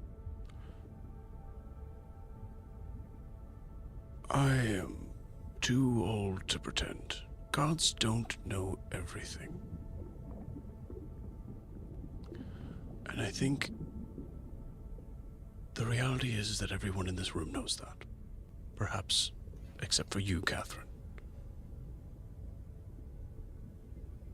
Their use to us is truly dependent on what they want to give us, and my anger and annoyance aside from that, we have asked, and we've gotten our answer. And it seems for the time being, we are on our own. And unfortunately, unless Catherine can do something, I wasted my chance for Persona to help us on someone else. So I can't request his assistance for a while. Your mom speaks up at this. Whoa, not 20. Your mom speaks up with this. Very much so. What do you mean? What does that mean? It means that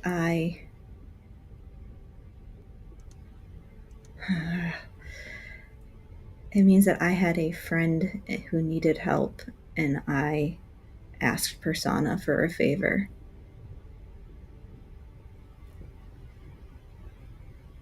A friend.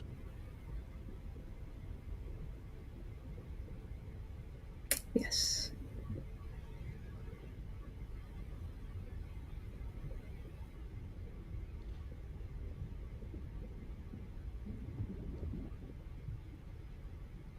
And if I could take it back, I would. Yes, well. But I can't. No.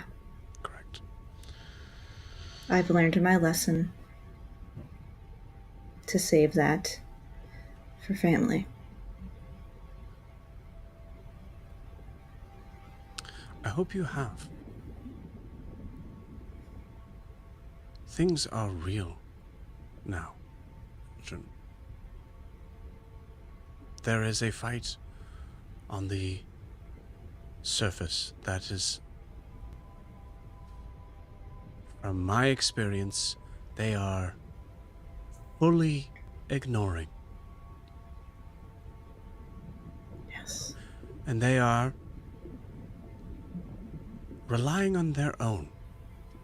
Honestly, in a way, if I may say, King, in a way that I think it's time that we do. Eldryn, your time on the surface is over. You need to be here with your family, solving this and only this. Will you also be here with our family?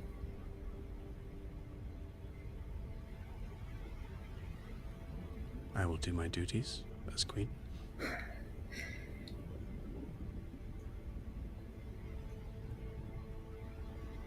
I agree that we cannot rely on the surface to protect us or to deal with this issue. I mean, for Persana's sake, the King Eisenbardus is his court is infiltrated with tall sympathizers, and he refuses to see it and demands proof instead of. That's besides the point. I would love to stay here, but I need to find Volmos and put him whole, and I need to help in this war. One of those things is correct, yes. You need to find and take back or do what is necessary in handling the ongoing lineage of our kingdom.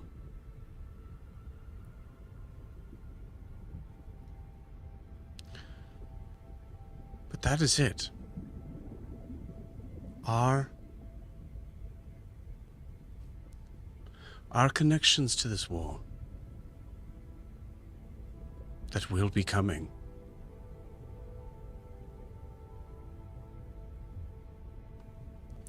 it is of my opinion as Queen of Honoria and ambassador to the surface that they are on their own. We can't just ignore this, though. It's already come here. You know that, with the Merid and the Ixochitl. Then we handle it when it comes here. We prepare ourselves.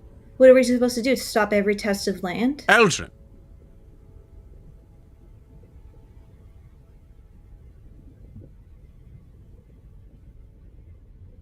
It's over.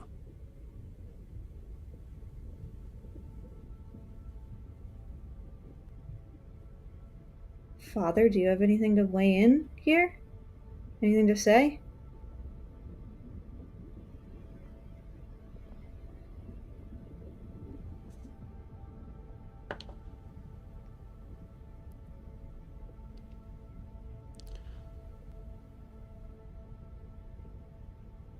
I have never been a fan of your mother's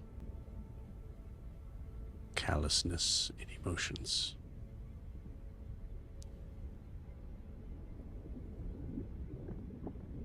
But I believe she's right.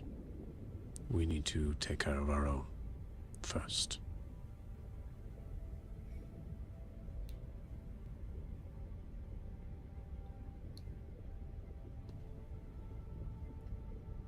Okay. What needs to be done then? Why did we call everyone here?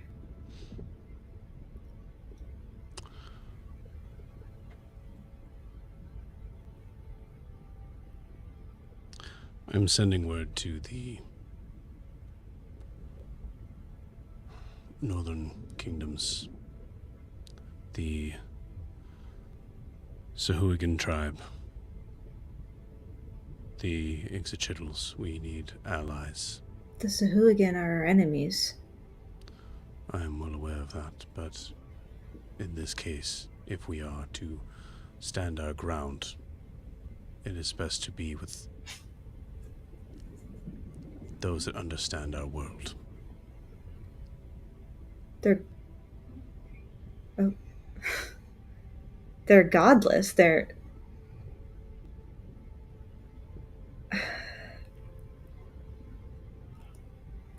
okay. And then what?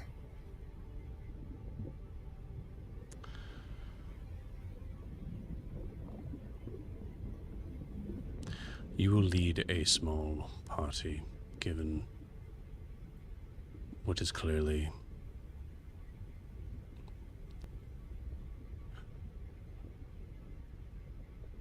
Zaris. You see Zaris kind of like look up.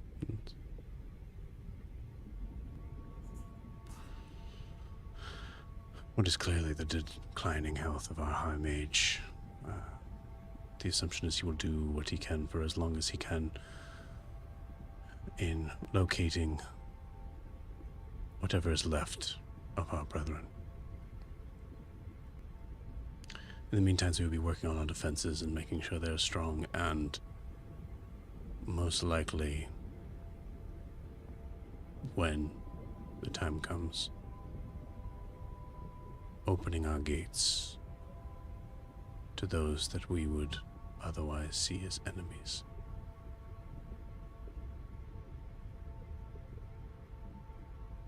Okay.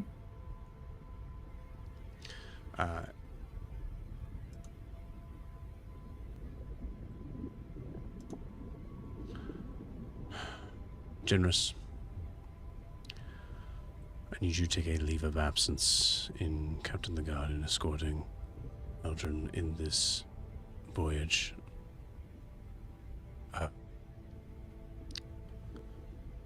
5 able-bodied tridents will go with you.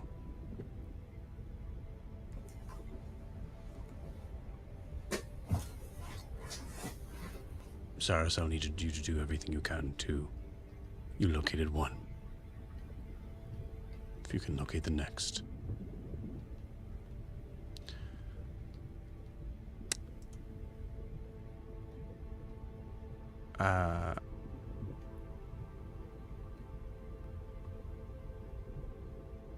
Mike,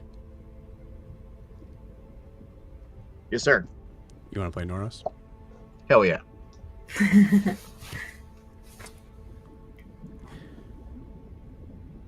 I'll kind of clue you in here. Yeah. Noros' name was not mentioned in this, and on top of that, it sounds like Eldryn's future has been, once again, being in the process of being decided for her in determining what is important and what she should be putting her faith and trust in. And none of it is the party that has helped her fighting tooth and nail to get her to this point. Right. Is Noros in the room? I'm guessing he's actually hearing all of this. Okay, so he hasn't been acknowledged at all. No. Right.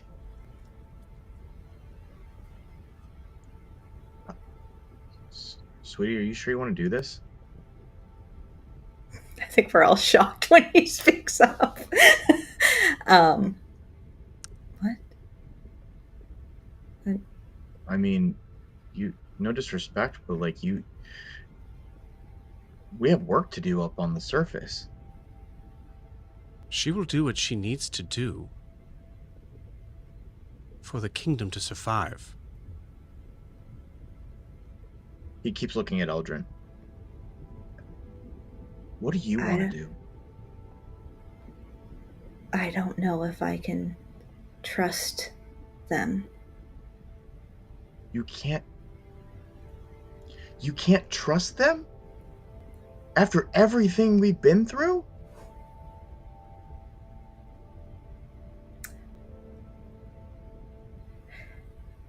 This might be a conversation just for us later.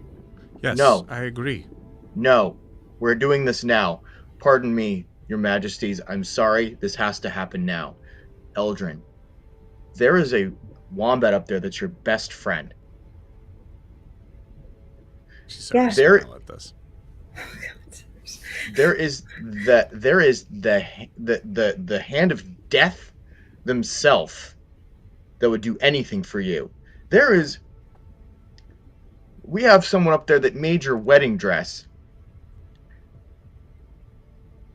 We have a freaking wizard who's like the most powerful person I've ever seen, other than you, of course. And that super handsome, don't tell him I said this, the super handsome dude that, like, he's the only one that, like, can match me in hand-to-hand combat. He's not as good as me, but, like, he's pretty good. But, like, he would lay down his life for any of us. And I think that if we don't finish what we started, we are doing all of Imea a disservice. Maybe Imea doesn't matter. Maybe just Honoria does. Yes, thank you, dear. Do you hear yourself? What I witnessed earlier was my friends not supporting me in the time I needed them the most. They were there for you. Where are they now? Yes, now. And always. I think you've been spending a little bit too much time with Guar because you sound a lot like him. Well, at least Guar's willing to listen to different opinions and think about them and maybe make a different choice. Okay, excuse me. Are we going to just accept that this... This what, Mother? This what, Your Highness?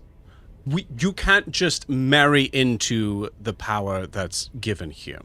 He's Okay. never tried once to have any power over anything here. He's doing it here right for now me. when we're having a very important meeting about My what to do name for the kingdom. is Noros.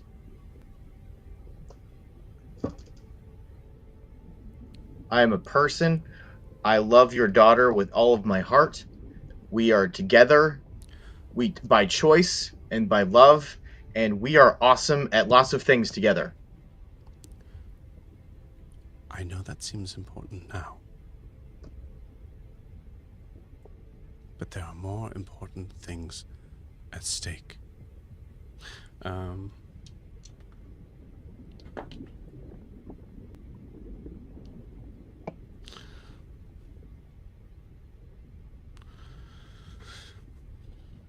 You hear Corvos just kind of interrupt them. I would like to hear the boy that loves my daughter. Man, but okay. All due respect, Your Highness.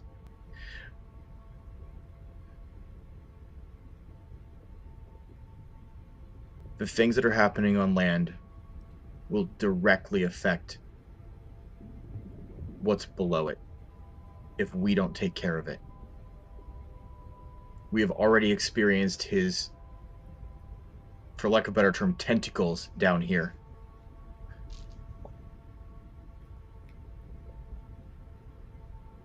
We've already experienced it. And it's just the beginning if we don't stop it. Your daughter is one of the most powerful people that I've seen, that I've ever met, that I've ever known. And now that I've been on land, I've known a lot of people, and I've seen a lot of powerful people, and she can hang with any of them. And we need her. We all do. This is the most amazing person I've ever met. And she should be the most amazing person you've ever met, too. You made her. You know what she's capable of. I'm very much aware of what she is capable of. I am So not. why not share that with everyone so we can all win? Because here? they don't deserve her. Don't they now? They don't.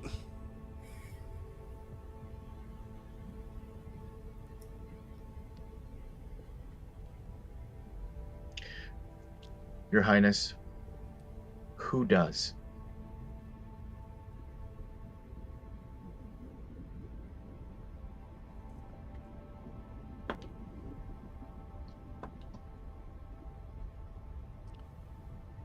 She walks out of the room.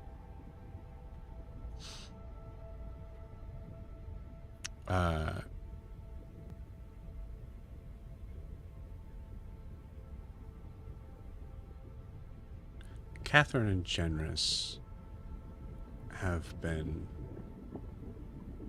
periodically making eye contact with each other through this, and at the end of this is they're both in tears.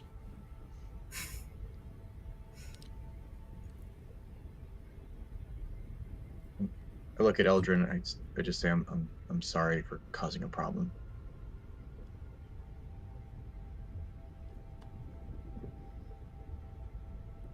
Don't apologize. It's true, Noros, that the person that has the most knowledge is the most capable at handling the situation as she sees fit.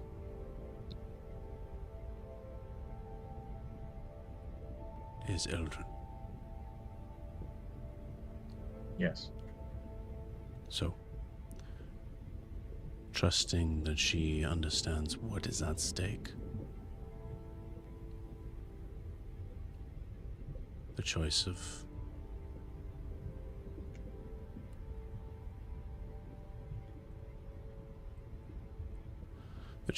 who she deems fit to handle out this venture is hers. And hers alone. Fair enough?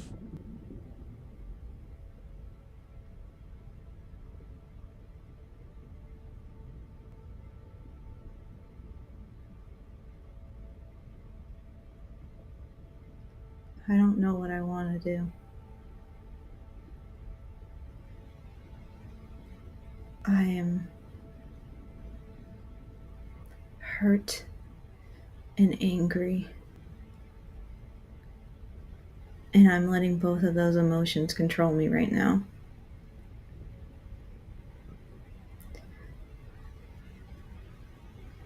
I don't know if I want to save the world when I know at the end of it I don't even get to save my brother.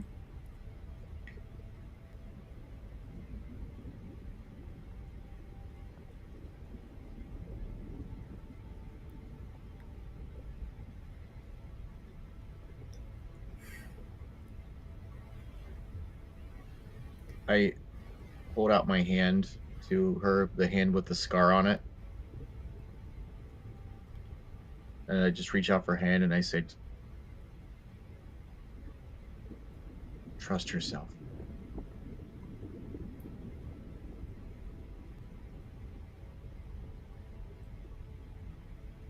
You got this. And I believe in you. I always have.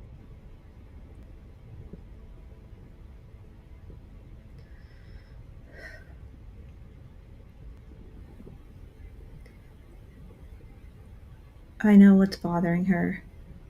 Let me go talk to her. And then I'm gonna turn around and I'm gonna follow my mother. There's a moment where the camera does not follow Eldryn. As everybody sits in the awkward silence.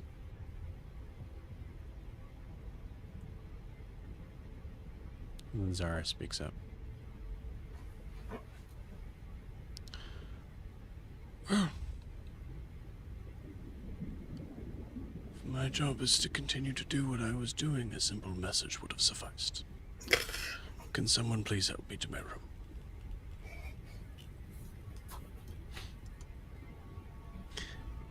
And we cut to outside of the room, as you see your mother, Eldryn, leaning against a banister looking down to the sort of like all the way down to the main hall.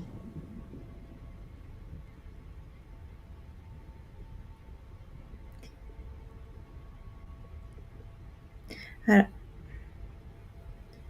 don't know what I'm going to do yet, but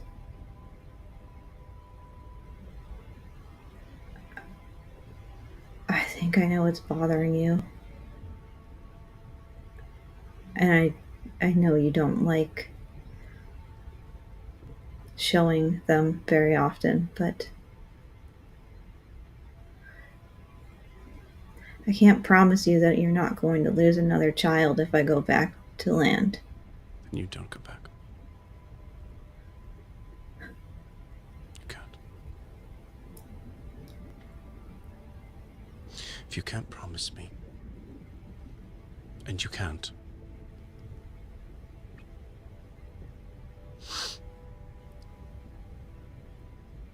you owe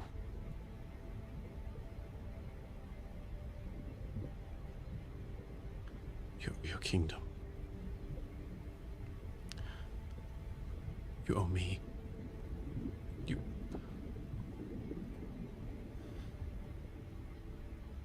I hug her and I say, I'm so sorry he made you find out about Volmos in front of all those people.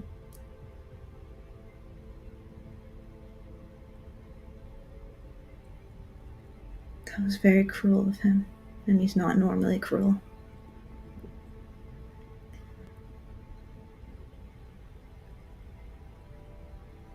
It's usually my job.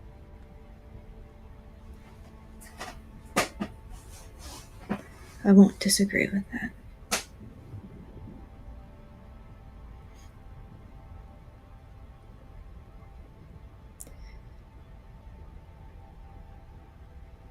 I need to finish what I started.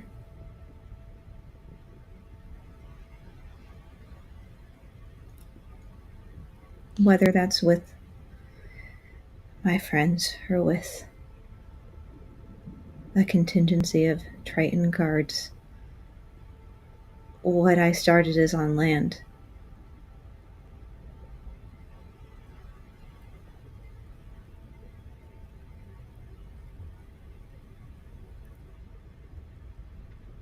I need to make Granchilli Mortimer pay for what she's done to our family.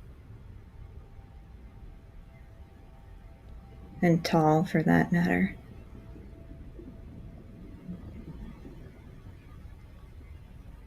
They are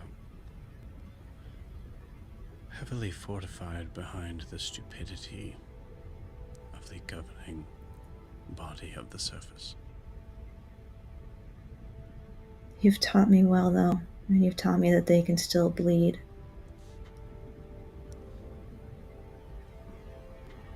It doesn't matter how much protection they have, if I can get close enough, they can bleed.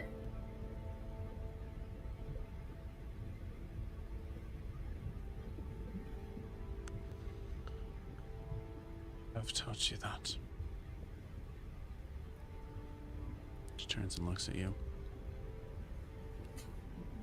If it bleeds, we can kill it. Yes. And I think I have a much better chance of surviving if I'm with my friends. As much as I hate to say that right now because I'm really mad at them.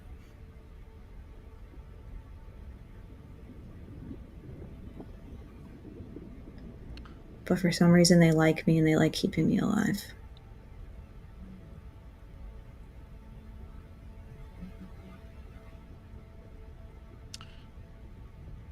Do they know what is at stake? More so than anyone.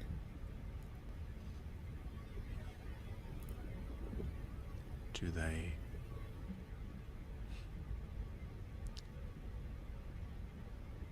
have what it takes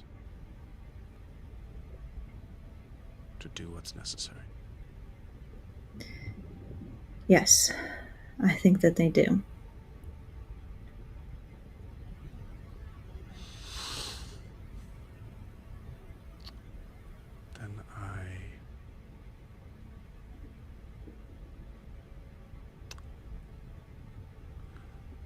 Then I order you to go back with them and get it done. Can you ever just let me make my own decision instead of ordering me to do it? Absolutely not. Okay. And she actually kind of grabs hold of you. I cannot.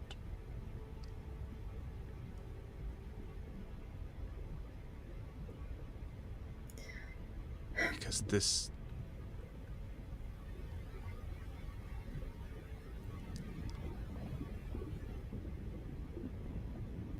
Your brothers left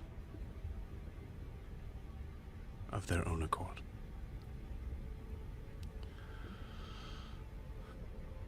And maybe that was their curse. So, if there We're is... cursed. Just let me... If there is a... something built around the idea of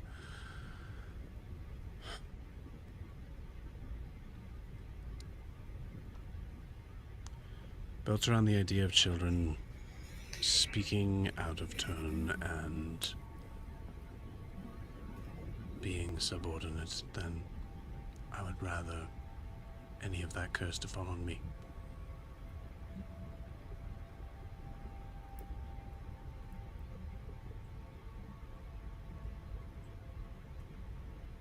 I know you think you were too hard on us at times. We all love you very much. Even in his weakest, when I mentioned to Volmos that you sent me to find him. He was very happy.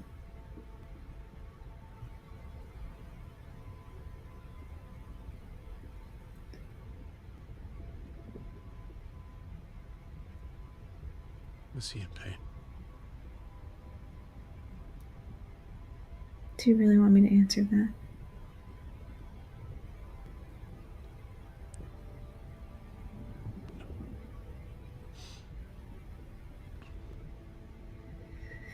When I get back to my friends, there's someone with them, and I will get the answers that we need out of him. I learned from the one that was imprisoned here that this elf, or half elf, I don't even know what he is at this point. We met his father and he was a human. I don't know. Anyway, Volmos said that he brought him back. And I want to know why.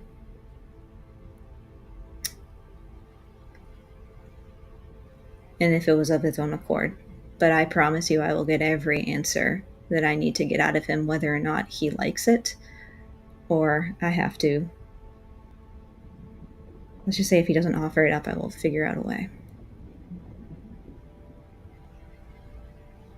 Because I'm so sick of saving everyone else's friends and family while mine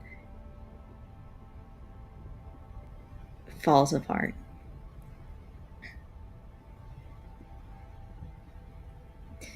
And there's a part of me that is so resentful of them for it. And it's not fair.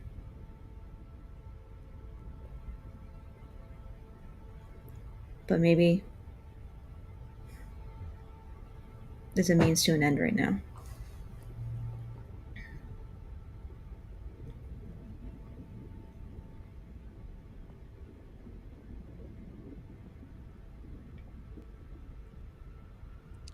Spoken like a true queen.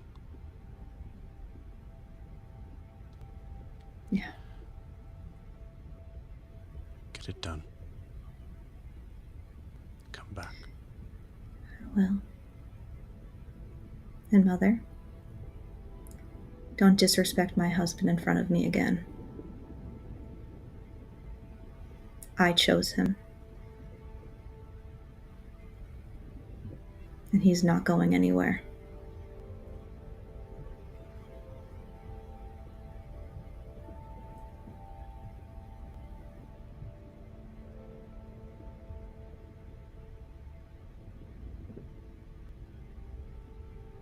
Understood. Let's go plan.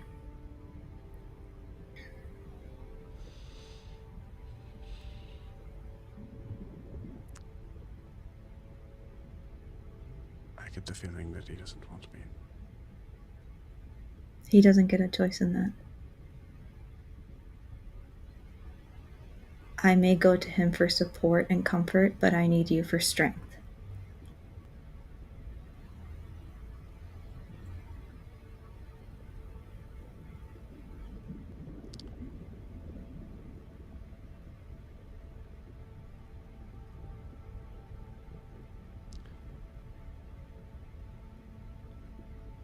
Eldryn, if he orders me to leave, I don't know if I could handle that. You won't. He misses you. A lot, actually.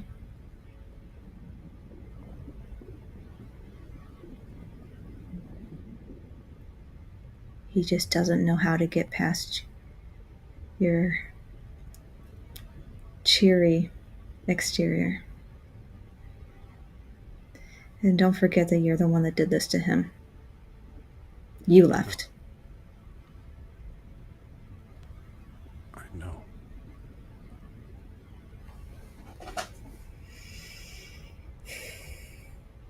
That's why it's hard.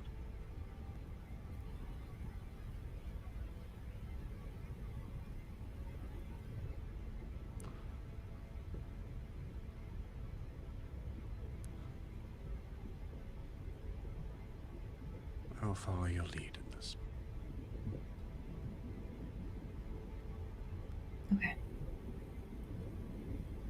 I lead her back to the room. Okay. And you begin to plan. We'll pause you there.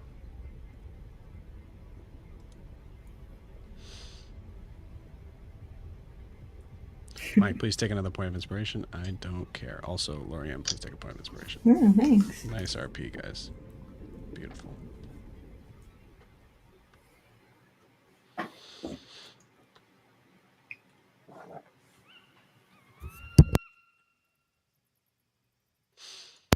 Sound like a dolphin for a second.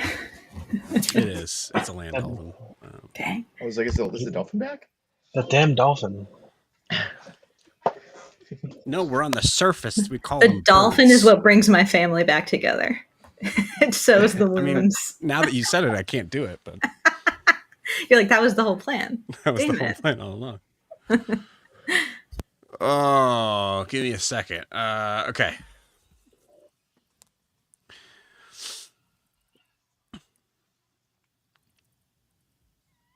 I need a perception check from everybody.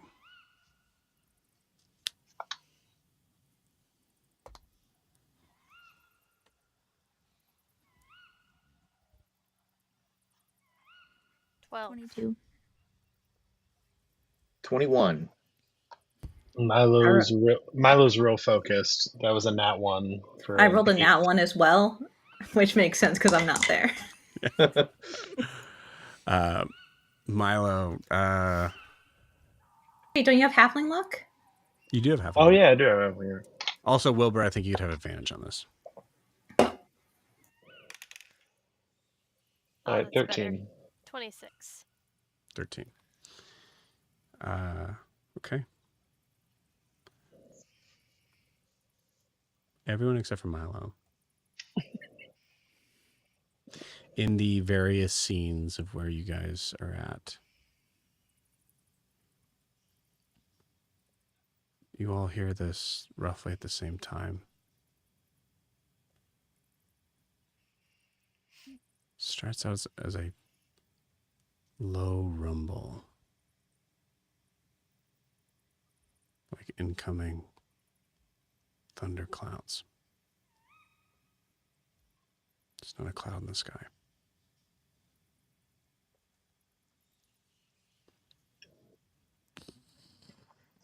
I look down at my stomach. Oh, that's not it. You hear it getting not louder or softer, but fading, coming back.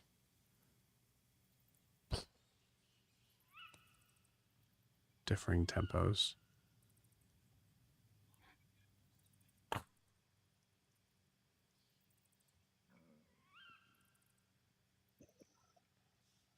What are Sarah and Raylor doing over there?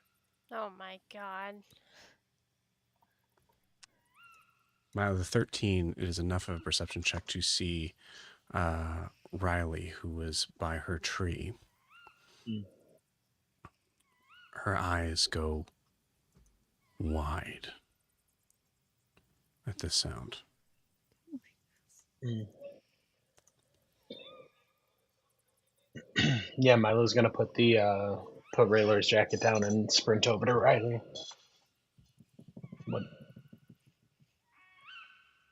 What's going on?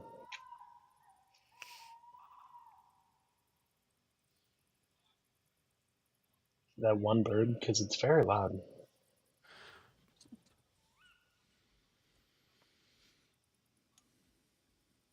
Kavish, can you hear me?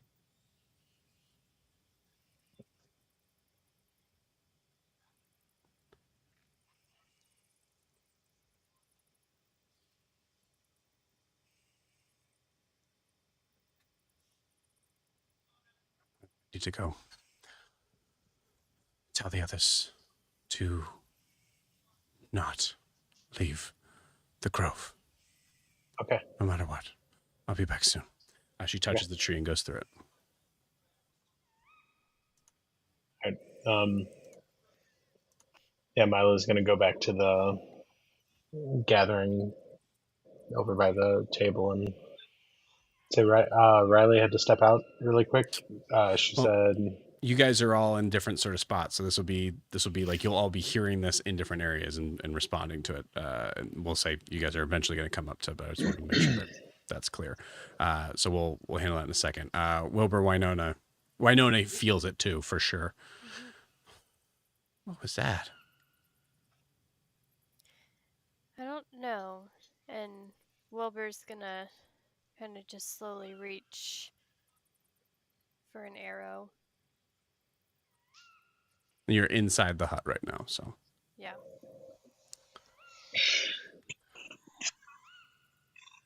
you hear Walter. Are the giants back? I hope not. Stay here. And Wilbur will walk out through the hut. You come up to where Milo is. Guar, you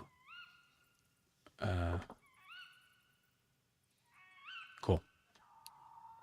Hell yeah.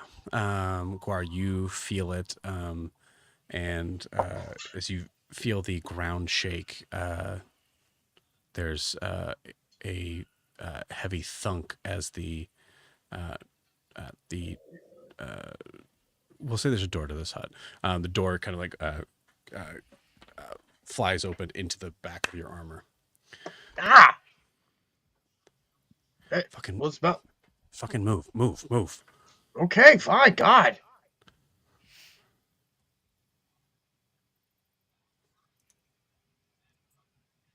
What was that? Well, I know what it wasn't, and that's my stomach. But I see everybody gathering at the table, so why don't we make our way over there?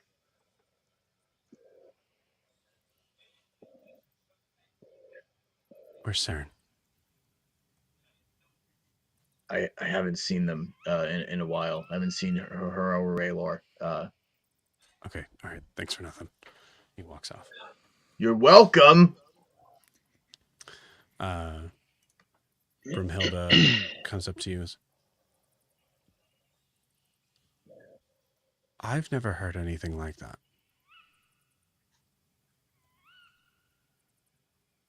And I'm a wizard who's been around for a long time. Yeah, so that's pretty significant. Let's join the group. Yeah. What's up with you? Saren, you hear it? Dang it, I wanted Raylar not to. He hears it too. She instinctively just grabs a hold of his hand. That... It can't be... Do you think they found us? What was that? I hope it's not going... This place has also already seen too much destruction. Let's go see if the others... Okay, sounds like a story's there. Put your clothes on. Saren, you immediately hear in your head, hey, where the fuck are you guys? We're heading back right now. What was that? Hurry up, I don't know.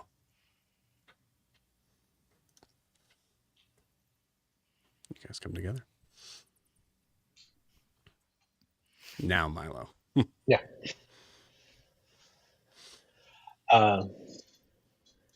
I just talked to Riley. It seems like something's happening with Cavish. She took off all of a sudden and made it very clear that no one should leave the grove. She left? Yeah. She walked through a tree. Huh. That's amazing. I don't know how it opened up like a little doorway. It was Milo, like light. Did she say anything else? She said, "Cavish, I gotta go. Make sure no one leaves." Why would she leave us?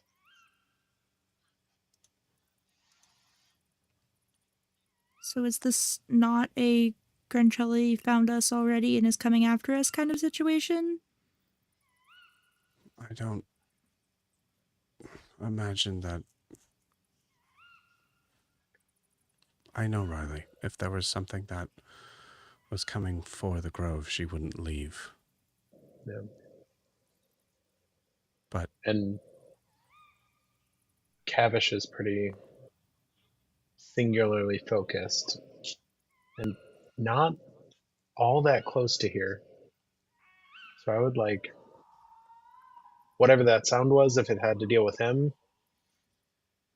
was big.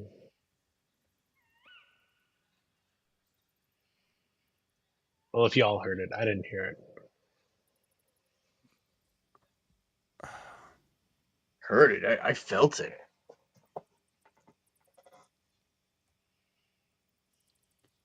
Quar?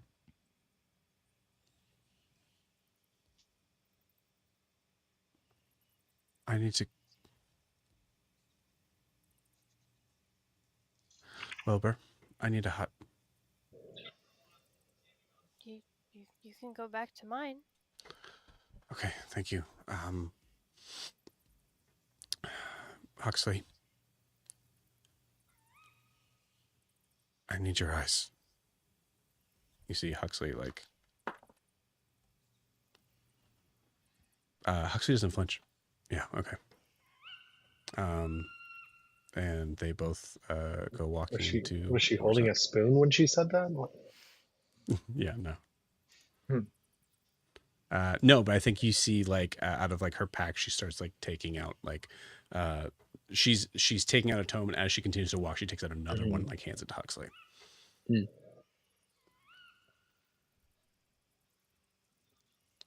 do you guys do? Do you need anything from us? No, just keep on the lookout. Okay. I think we're on security detail right now. Let's establish a perimeter. Well,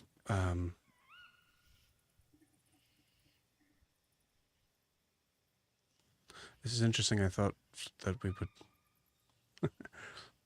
I thought for a second we would all be safe. Yeah. So did I. This is I think- usually about how long we get.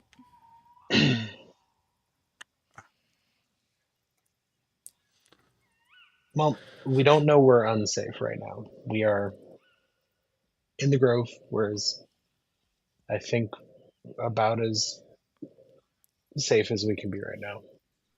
You've seen what's happened here before. Should we rally the wombats to battle stations? No. Okay.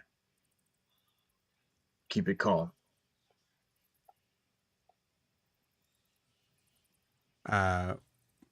Actually, it's at this moment that you recognize that Wilma has not left her spot.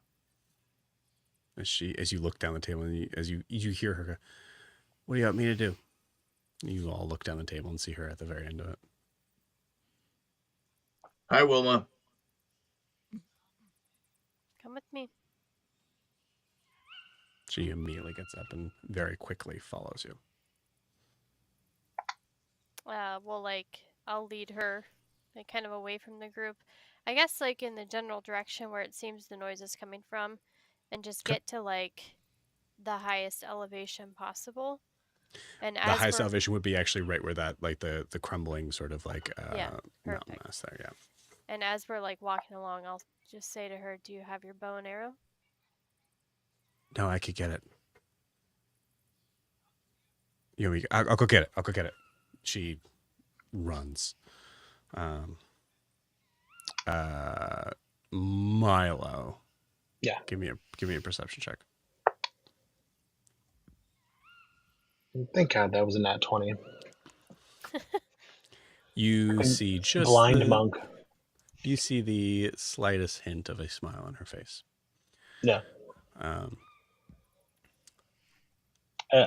If she makes eye contact with me as she's like running like running by on duty, Milo's gonna give her like a sly little thumbs up. She doesn't respond with that, but you know Mhm. she got it. Okay. Well, Milo, who or what is a Kavish? Well, that's a complicated answer.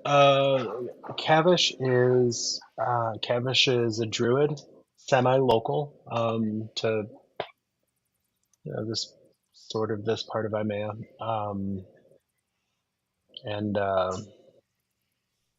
genuinely, that's kind of all I know about him. He like like any other druid takes care of his people and places, but Places. yeah, I don't know. I found him. Where?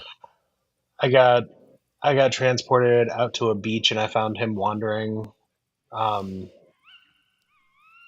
Well, Fully don't know where I got dropped. I mean, that sounds terribly romantic, and I want to hear all of that story at Oh some my point. God. Where is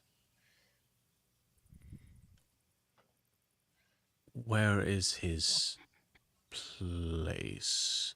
I mean, I don't know much in this, but I imagine it most likely be North Imea, judging from the soil and the trees. Yes. That's as much as I got. I don't know where. Like I said, I got I. You've been out for a little bit. Did you hear the voice that the rest of the Imea heard, and then like everybody's lost their goddamn mind? Yeah, I must have missed that one. Okay, cool. So, do you know Tall? Are you aware of Yes. vaguely? Okay. Um, okay, so Tall like sent out this message and did this whole thing and aimed at us. We are I don't know, we've been kind of poking the bear. And the whole of Imea, except for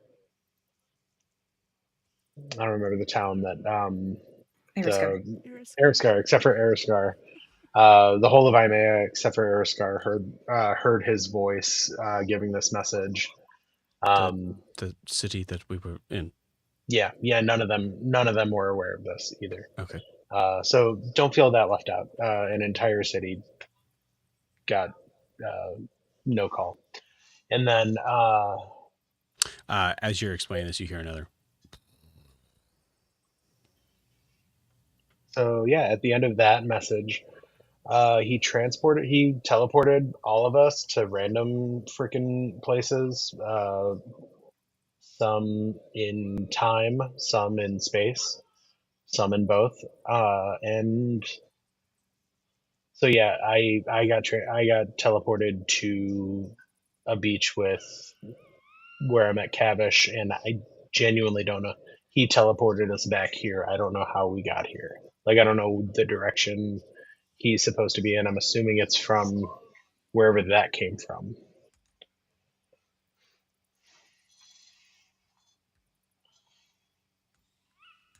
Understood.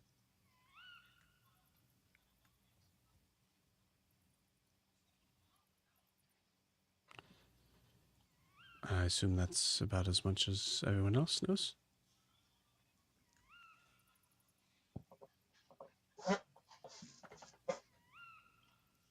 He's pretty pretty close with a phoenix. I do know that. That's very interesting. Yeah.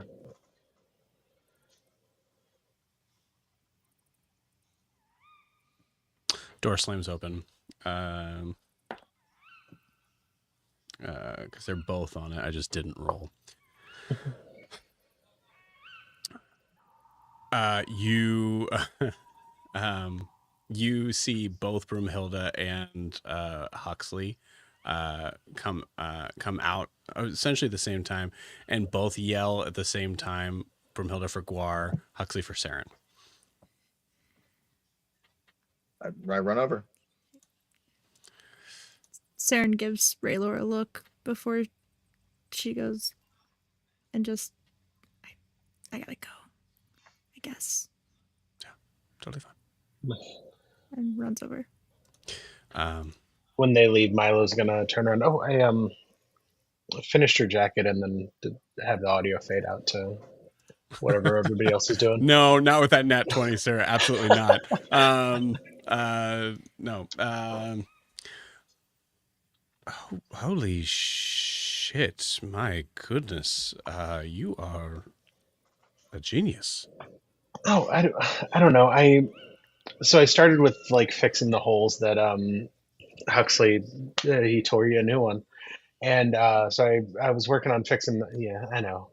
I was working on fixing those, and then I started looking at this, and it's like honestly, it's pretty sick, but it was lacking a little dimension. So I added a little bit of that, like you see on the gold piping. I added a little bit of that maroon threading through it to make it a little bit more interesting.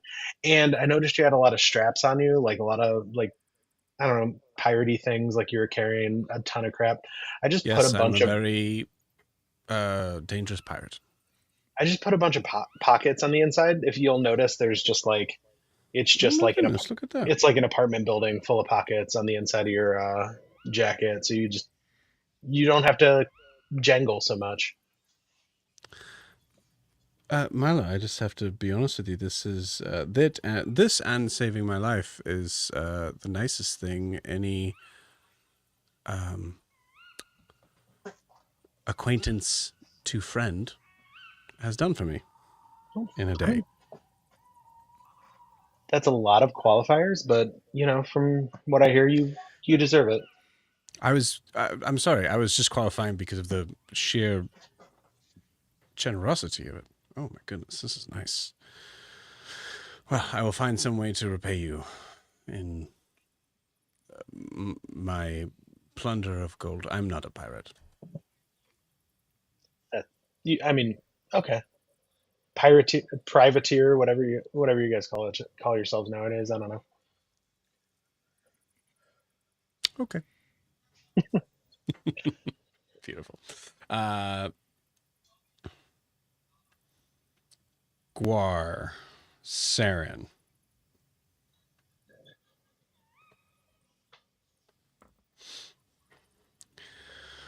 Okay, all right. Get in. As you see, Primhilda has like there's like 5 books on the table, and as you walk in, kind of like she pushes 4 of them off the table. Okay, this was something that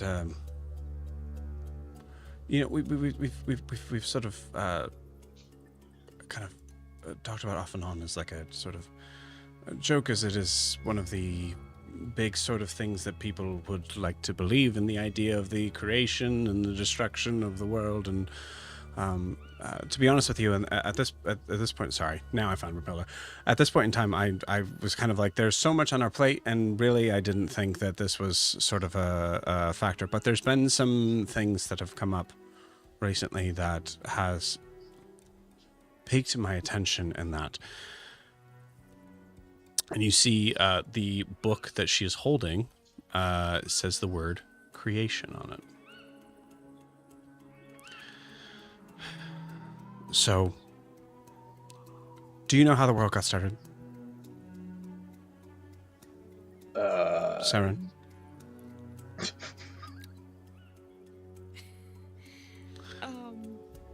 Not exactly. Okay, all right. Well, the I can't say for sure this is true, but it's the one that makes the most logical sense. So there were 4 primordial gods, beings that were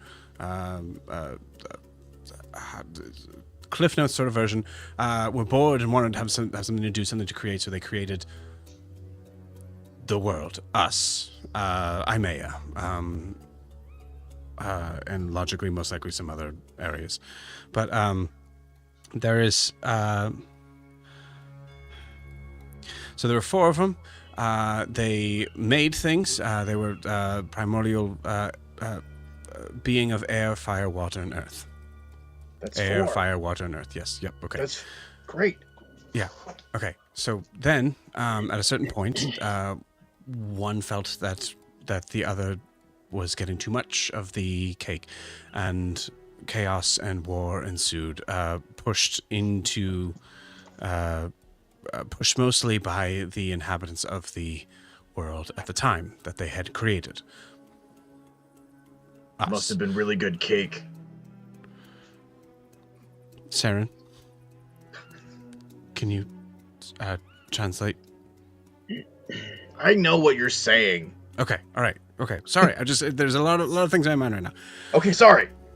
So, at a certain point in time, there were these beings, and no one really knows what happened to them or whatever. But at a certain point in time, they the creations of these beings eventually decided instead of fighting each other.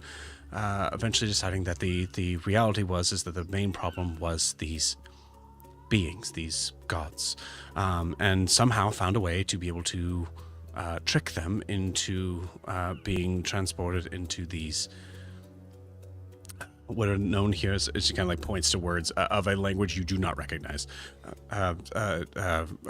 rods of creation. I said, do you read Primordial? Quar. No, I read Celestial and Elf and Common. Okay, all right. Well, this isn't Primordial. Saren? Well, just trust me when I'm saying it. And you see, like, Huxley kind of takes over. Okay, all right. All right. So, full disclosure, I didn't believe in this at all either.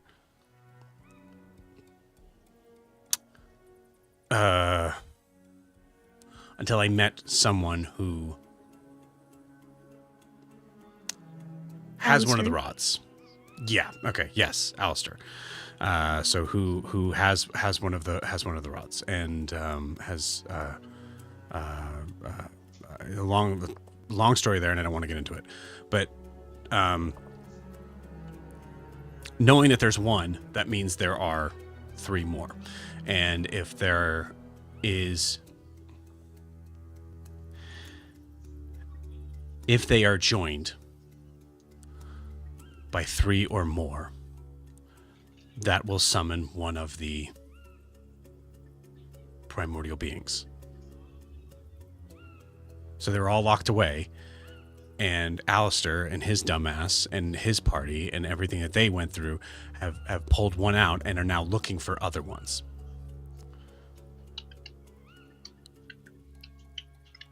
What was I getting at with all that? Okay, so one of the weird things about the forest here that like has all these sort of stories around it with a Naildwin and this grove and all this stuff. There's a whole sort of like area here that is a big sort of mystery, and one of the big mysteries on that is that because this area is so like lush and forest filled, it's because that there's a possibility that the god of the earth is stuck underneath the forest. Wasn't that tree guy we met, was it? What tree guy? The big one that I gave the rock to so he didn't kill us?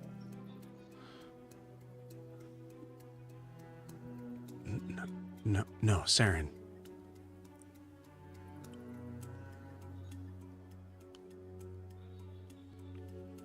There's a possibility that sound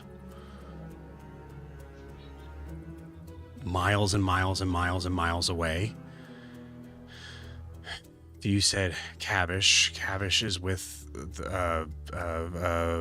people that are called the family.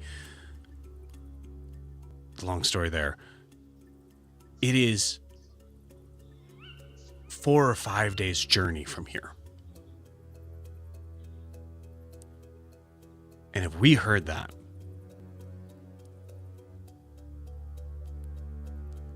they might have found the other ones.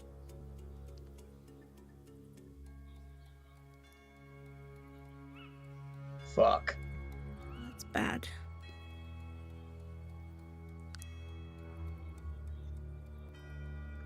What What do we What do? do we do? You see, there's a moment when two people who are very quick to being able to answer a question like that look at each other, look at you, and have no answer. I mean, we could go and try to we could go now and try to find out what exactly is happening there, and then we can know for sure. But the reality is, if this creature has gone out, it could very well mean the end of the world as we know it. Fuck. Tonight? Depending on what Alistair and his friends decide to do with that. Fuck. Riley said to stay here, and no matter what happens. Yeah, okay. Well, Riley didn't have this, and I love her, but like this, she has this thing with Cavish and this whole sort of connection sort of thing that I know of. It's not. We need to get Eldryn back. Yes, right we do. Yeah, we do. How do we do that? Well, I'm out. I can't.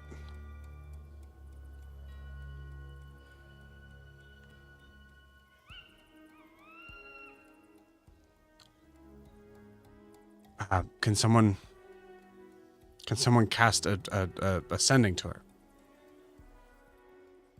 Do I still have the bracelet? No, I don't have it anymore. I'm out, but you can use Raylor's ring. One of you. I grab it. Okay. Eldryn, it's Guar! You need to get out to the grove as soon as you can. Bad shit happening. We need you. Guar. And Noros, too. Guar. End of the world. End of the world. End of the world. End of the world. End of the world. Did I hear end of the world, or did he get too far into his? Because that would be amazing. I think you do get end of the world. You get end of the world. End of the. Oh, I didn't get to sign off.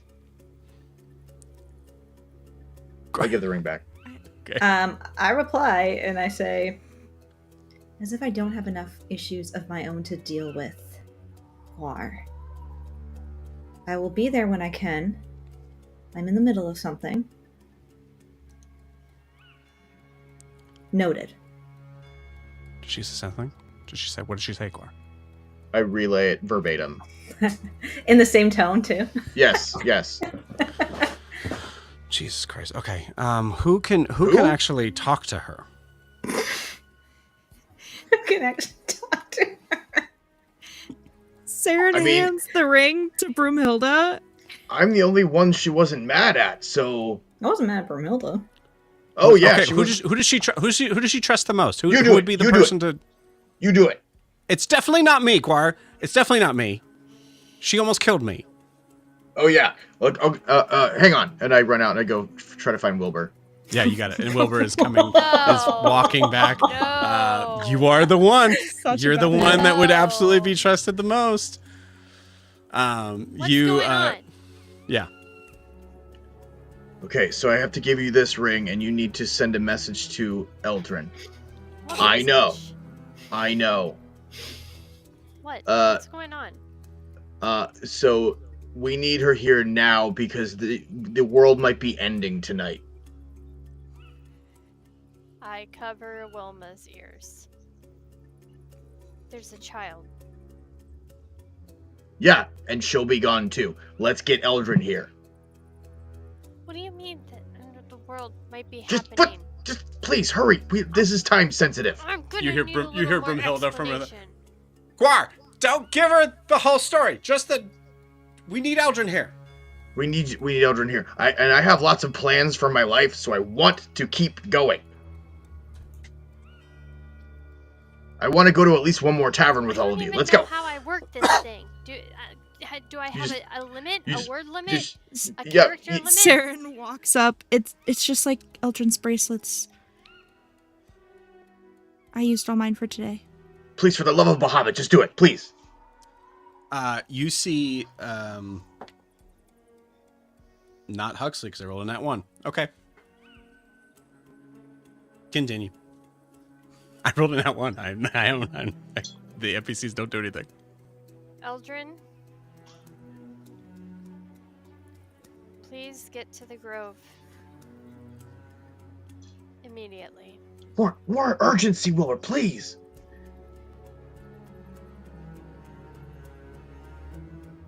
We're all really scared. That's better, guess. Please come.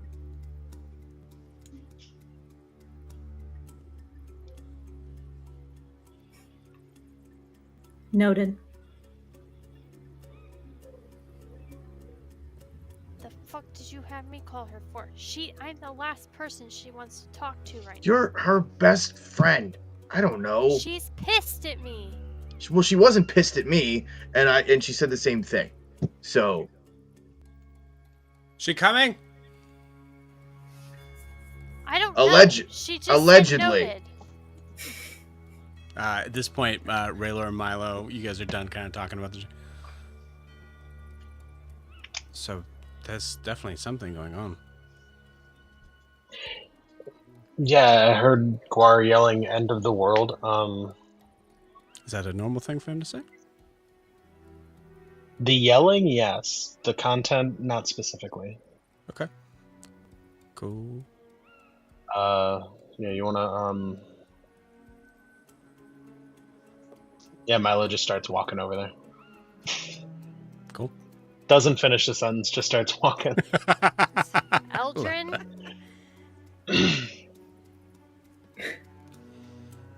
Can I ask Zaris to teleport me? You absolutely could if you wanted to. This is your, and actually wanted to is not the way to say. If you think Eldryn would, is what I'm going to say. Are they in the middle of their planning? Yes, smack dab in the middle of it. Wilbur said he's scared.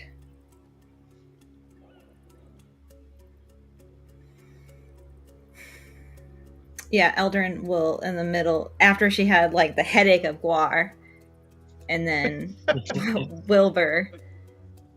She looks at Noros. We need to go. I'm sorry, everyone. I know we're in the middle of this, but something's happening, and I think I'm needed on land.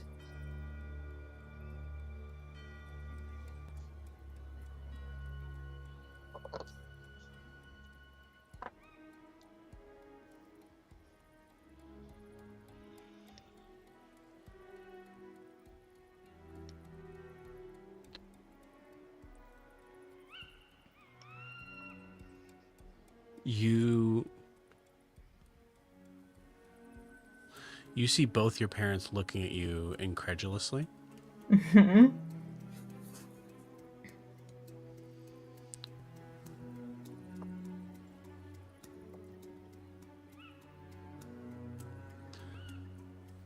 You see, everyone go. We trust you. Come back quick. Okay. I will come back and you can update me and we can figure out next steps. Zaris,